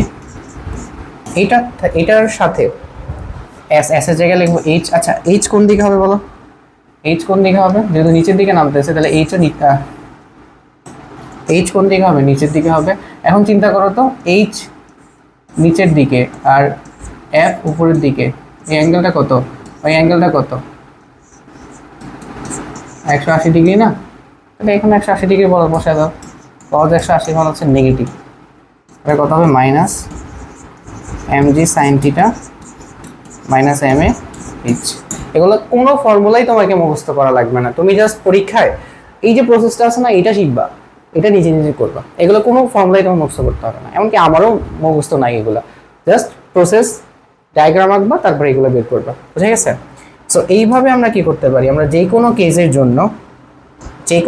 জন্য আমরা কৃতকাজ বের করতে পারি, সেটা হোক হেলানো তল, সেটা হোক হারা তল, যে কোনো তলে, ঠিক আছে, বুঝে গেছে। এন্ড এখানে আরো অনেক কিছু অ্যাড হইতে পারে, ফ্রিকশন অ্যাড করে দিতে পারে। তো ফ্রিকশনের ক্ষেত্রে জাস্ট এতটুকু মনে রাখতে হবে ভাইয়া, তোমার যেদিকে গতি থাকে তার উল্টা দিকে ফ্রিকশন থাকে, সো এক্সট্রা নতুন একটা ফোর্স আসবে যেটা ডাইরেকশন অনুযায়ী তোমাকে জাস্ট বিয়োগ বা যোগ করে দিতে হবে, এতটুকু। আমরা যখন ফ্রিকশন করব, আমরা তো এই চ্যাপ্টার শেষে অনেক ম্যাথ প্র্যাকটিস করবো, ইজিলি সেটা কভার হয়ে যাবে, কোনো সমস্যা নেই। এটা যদি বুঝো বাকি সবগুলো তোমার কাছে পানি পানি লাগবে, ওকে। এখন এখানে অনেকগুলো অবজারভেশন আছে, এই অবজারভেশন গুলো যদি ধরতে পারো তুমি অ্যাটলিস্ট ম্যাথ করার আগেও তুমি সিকিউ অ্যান্সার গুলো বলে দিতে পারবা, ঠিক আছে? সো আমরা ট্রাই করব এই অবজারভেশন গুলাকে তোমাদের কাছে একটু ক্লিয়ার করে দেওয়ার জন্য। এখন আসো কি কি অবজারভেশন আছে। অবজারভেশন তোমরা খেয়াল করছো কিনা দেখো, এখানে আমরা কতগুলো অবজারভেশন লিখছি, খুব ইম্পর্টেন্ট। নাম্বার 1 বলছে, দেখো যে আমরা তো জানি যে বলের দিকে সরণ হলে কাজ পজিটিভ হলে হবে, বিপরীত দিকে হলে নেগেটিভ হবে। কেমন? আমরা তো অলরেডি জানি যে পজিটিভ হওয়ার শর্ত হচ্ছে 0 ডিগ্রি থেকে শুরু করে 90 ডিগ্রি থেকে ছোট, আর নেগেটিভ হওয়ার শর্ত হচ্ছে 90 ডিগ্রি থেকে বড় হবে 180 ডিগ্রি পর্যন্ত। তো আমরা তো জানি যেহেতু বলের দিকে সরণ তার মানে কাজ পজিটিভ, যেহেতু অ্যাঙ্গেল 0 ডিগ্রি, আর বলের বিপরীত দিক মানে অ্যাঙ্গেল 180 ডিগ্রি, তাহলে কাজ কত হবে? নেগেটিভ হবে। এখানে যতগুলা কেস, আমরা 4টা কেস পড়ছি অলমোস্ট। দেখো তো, বলের দিকে সরণ ছিল, কাজ পজিটিভ পাইছি, বলের উল্টা দিকে সরণ নেগেটিভ পাইছি প্রত্যেকটা। বলের দিকে পজিটিভ, বলের উল্টা দিকে নেগেটিভ, সেম ভাবে বলের দিকে পজিটিভ, বলের উল্টা দিকে নেগেটিভ, বলের দিকে পজিটিভ, বলের উল্টা দিকে নেগেটিভ। এতে সুবিধা কি? সুবিধা হচ্ছে তুমি তোমার অ্যান্সার দিকে কনফিডেন্ট থাকতে পারবে, আচ্ছা হ্যাঁ নেগেটিভ আসছে, আমি আমার জায়গায় ঠিক আছে। এতটুকু সেন্স বা এতটুকু জিনিস তুমি ম্যাথ না করে তোমার মাথায় আসলে রাখা লাগবে, ম্যাথ করার আগেই তোমার মাথায় রাখা লাগবে, ঠিক আছে? এন্ড এখানে বাকি যে কথাগুলো আছে না, বাকি কথাটা খুবই খুবই ইম্পর্টেন্ট, বিশেষ করে এই যে কথাটা, সমবেগে যদি কোনো একটা বস্তুকে তুমি উপরে তোলো, যে গতিপথেই তুলো না কেন তার কাজ অলওয়েজ সমান হবে। এটা কি বলছি? সমবেগের কথা বলছি। খুবই খুবই ভাইটাল একটা জিনিস। এটা মাথায় রাখতে পারলে তুমি অনেক জিনিস দেখা গেছে না করে সলভ করে ফেলতে পারবা বা বলে দিতে পারবা যে এটার রেজাল্ট আসলে কি হইতে পারে। এখন এটা আসলে কেন হয়? সিম্পলি ধরো সমবেগে আমি বলছি কোনো বস্তুকে তুমি যে পথেই উঠানো হও না কেন কাজ সমান হবে। বেসিক জিনিস হচ্ছে ধরো এই যে আমার কাছে যে ক্যালকুলেটরটা আছে, এটাকে ধরো আমি এই হাইটে তুলবো, তাহলে আমি সোজা উঠাইতে পারি একটা, আরেকটা কিভাবে উঠাইতে পারি? বাঁকা করে উঠাইতে পারি। দুইটার গতিপথ কিন্তু আলাদা, তাই না? বাট দুইটার ক্ষেত্রে কাজ কিন্তু সমান। আমি দুইটাকেই সমবেগে তুলছি, বাট দুই ক্ষেত্রেই কাজ সমান হবে, ঠিক আছে? কারণ কাজের ক্ষেত্রে আমরা সবসময় যেটা হিসাব করব যে তুমি ফাইনাল যে বিন্দুতে পৌঁছাইছো না, এখানে পৌঁছাইছো ভূমি থেকে তার লম্ব দূরত্ব, এখানে পৌঁছাইছো ভূমি থেকে তার লম্ব দূরত্ব, এখান থেকে আবার ভূমির উপর লম্ব টানবা, ঠিক আছে? এন্ড এটা যে অলরেডি প্রুভ, সেটা আমরা একটু তোমাকে দেখায় নিই, তাহলে তোমরা বুঝবা, ঠিক আছে? 2 নম্বরটা কোথায় দেখাবো তোমার, একটু খেয়াল করে দেখো। আচ্ছা, আমরা এখানে ইন্ডিভিজুয়ালি দেখাই, আর একটু বেটার হয়, তাহলে তোমাদের কাছে আর একটু বেশি বোধগম্য হবে। ওকে, জায়গা হবে, হয়ে যাবে, সমস্যা নেই, ঠিক আছে?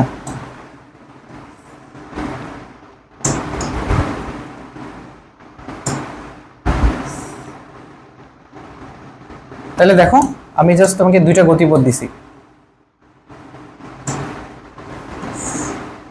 এখন আমি তোমাকে বললাম যে ধরো এই অ্যাঙ্গেলটা হচ্ছে 30 ডিগ্রি ফায়ার, ঠিক আছে? আচ্ছা, এই অ্যাঙ্গেল যদি 30 ডিগ্রি হয় আর এই অ্যাঙ্গেলের মান হচ্ছে 6 মিটার, তুমি একটু ক্যালকুলেট করে দেখবা এটা 6 মিটার হলে এটাকে সুন্দর মতো যে তোমার 3 মিটার লেখা যায়। কিভাবে বের করছি? সোজা বাংলায় যে তোমার sin 30 ইকুয়াল টু লেখা যাবে কত? এটাকে তুমি h বলতে পারো, এটাকে তুমি s বলতে পারো, তাহলে কত হবে? h/s। ওইখান থেকে h এর মানটা আমরা বের করে ফেলছি আর কি, s ইনটু sin 30, তার মানে 3 মিটার আসে। ওকে, এখন এই দুই ক্ষেত্রে আমরা কৃতকাজ বের করব। যে ধরো এই বস্তুটা আছে, এইভাবে উপরে তুলবো, আবার এই বস্তুটাকে কি এইভাবে উপরে তুলবো, দুই ক্ষেত্রে কৃতকাজ। তাহলে এটা হচ্ছে আমাদের, এটাকে বলতে পারো কেস 1, এটাকে বলতে পারো ভাই কেস 2, ঠিক আছে? তাহলে দেখো W1 আমি বের করবো এখানে। W1 এর ফর্মুলা কি? W1 এর ফর্মুলা হচ্ছে, মনে আছে কিনা আমরা সমবেগে হেলানো তলের জন্য ফর্মুলা ইউজ করছি। আমি ডিরেক্টলি ফর্মুলাটা ইউজ করে দিই এখানে, কারণ আমি বের করে দেখাতে যাচ্ছি না। হ্যাঁ, v সমবেগে তল বরাবর গেলে সেখানে আমাদের ফর্মুলা কি হয়? mg h sin θ হয় না? তাহলে আমরা এখানে এটা বসাই দিব। আচ্ছা, s আর h নিয়ে তো এখানে একটু প্রবলেমে পড়ে যাবা, কারণ আমি বারবার এখানে h ইউজ করছি, তাই না? h বলতে কিন্তু আমি ওই ইয়াটাকে বুঝাইছি তোমার, মানে এই সরণটাকে বুঝাইছি। হ্যাঁ, আচ্ছা ওটা মেজর ইস্যু না, আমরা হচ্ছে জাস্ট ভ্যালুগুলো এখানে ইনপুট করব। mgh sin θ, ওকে? এবার আসো এখানে আমরা এস এইচ নিয়ে তো মাথা ঘামাবো না।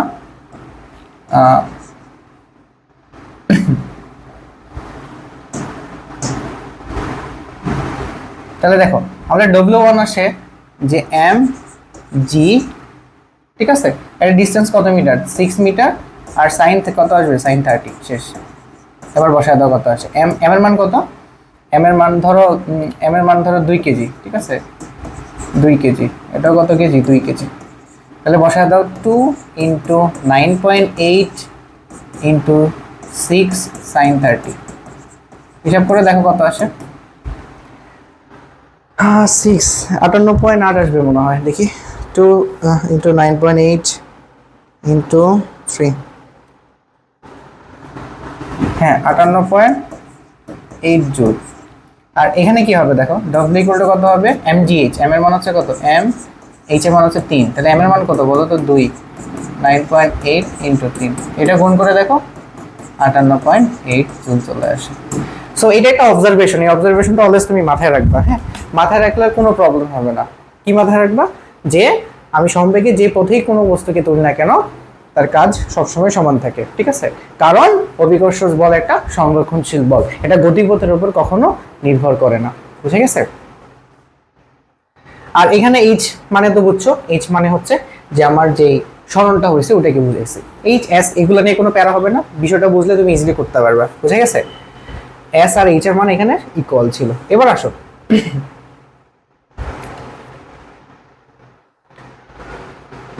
আর দুইটা অবজারভেশন, এগুলো মনে রাখলেই হবে।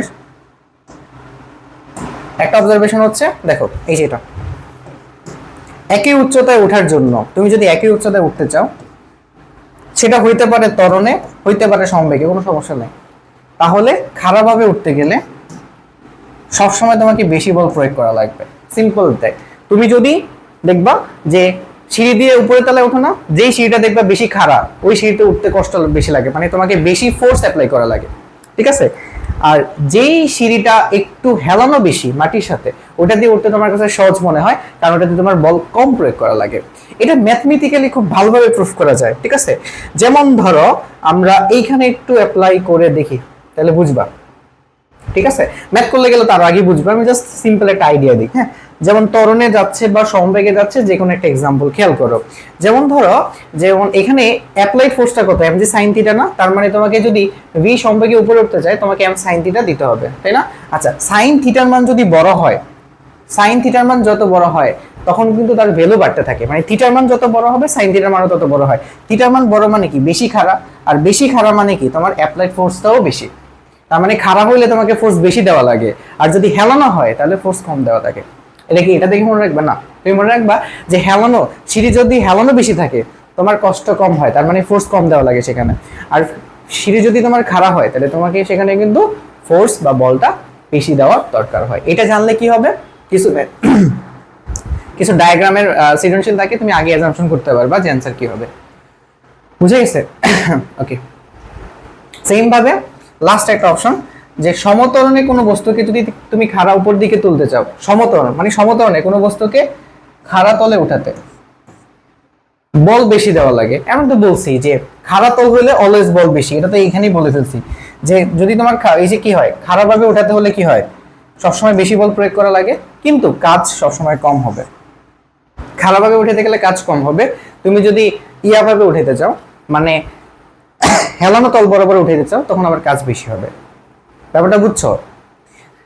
ত্বরণ বা সমবেগে যেভাবেই যাক, ত্বরণ বা সমবেগে যেভাবে যাক তোমার কিন্তু হেলানো তলে তোমাকে মানে বল কম প্রয়োগ করা লাগে, খাড়া তলে বল বেশি প্রয়োগ করা লাগে।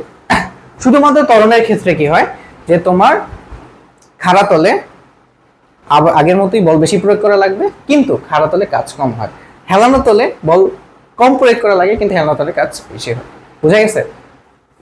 এই কয়েকটা জিনিস মনে রাখলে আমাদের ম্যাথ করতে আর কোনো ঝামেলা হবে না। সো এটা হচ্ছে আমাদের এই ভিডিওর পার্ট 1। ভিডিওটা খুবই লেন্দি হয়ে গেছে, আমি ভাবতেছিলাম খুব কমের মধ্যে শেষ করে দিতে, বাট আলটিমেটলি সব বুঝাইতে গেলে হয় না। সো আমরা পার্ট 2-তে আমরা যেটা আলোচনা করব সেটা হচ্ছে ভাইয়া আমাদের এমসিকিউ, মানে এই টপিকের এমসিকিউ এবং সিকিউ নিয়ে আলোচনা করব।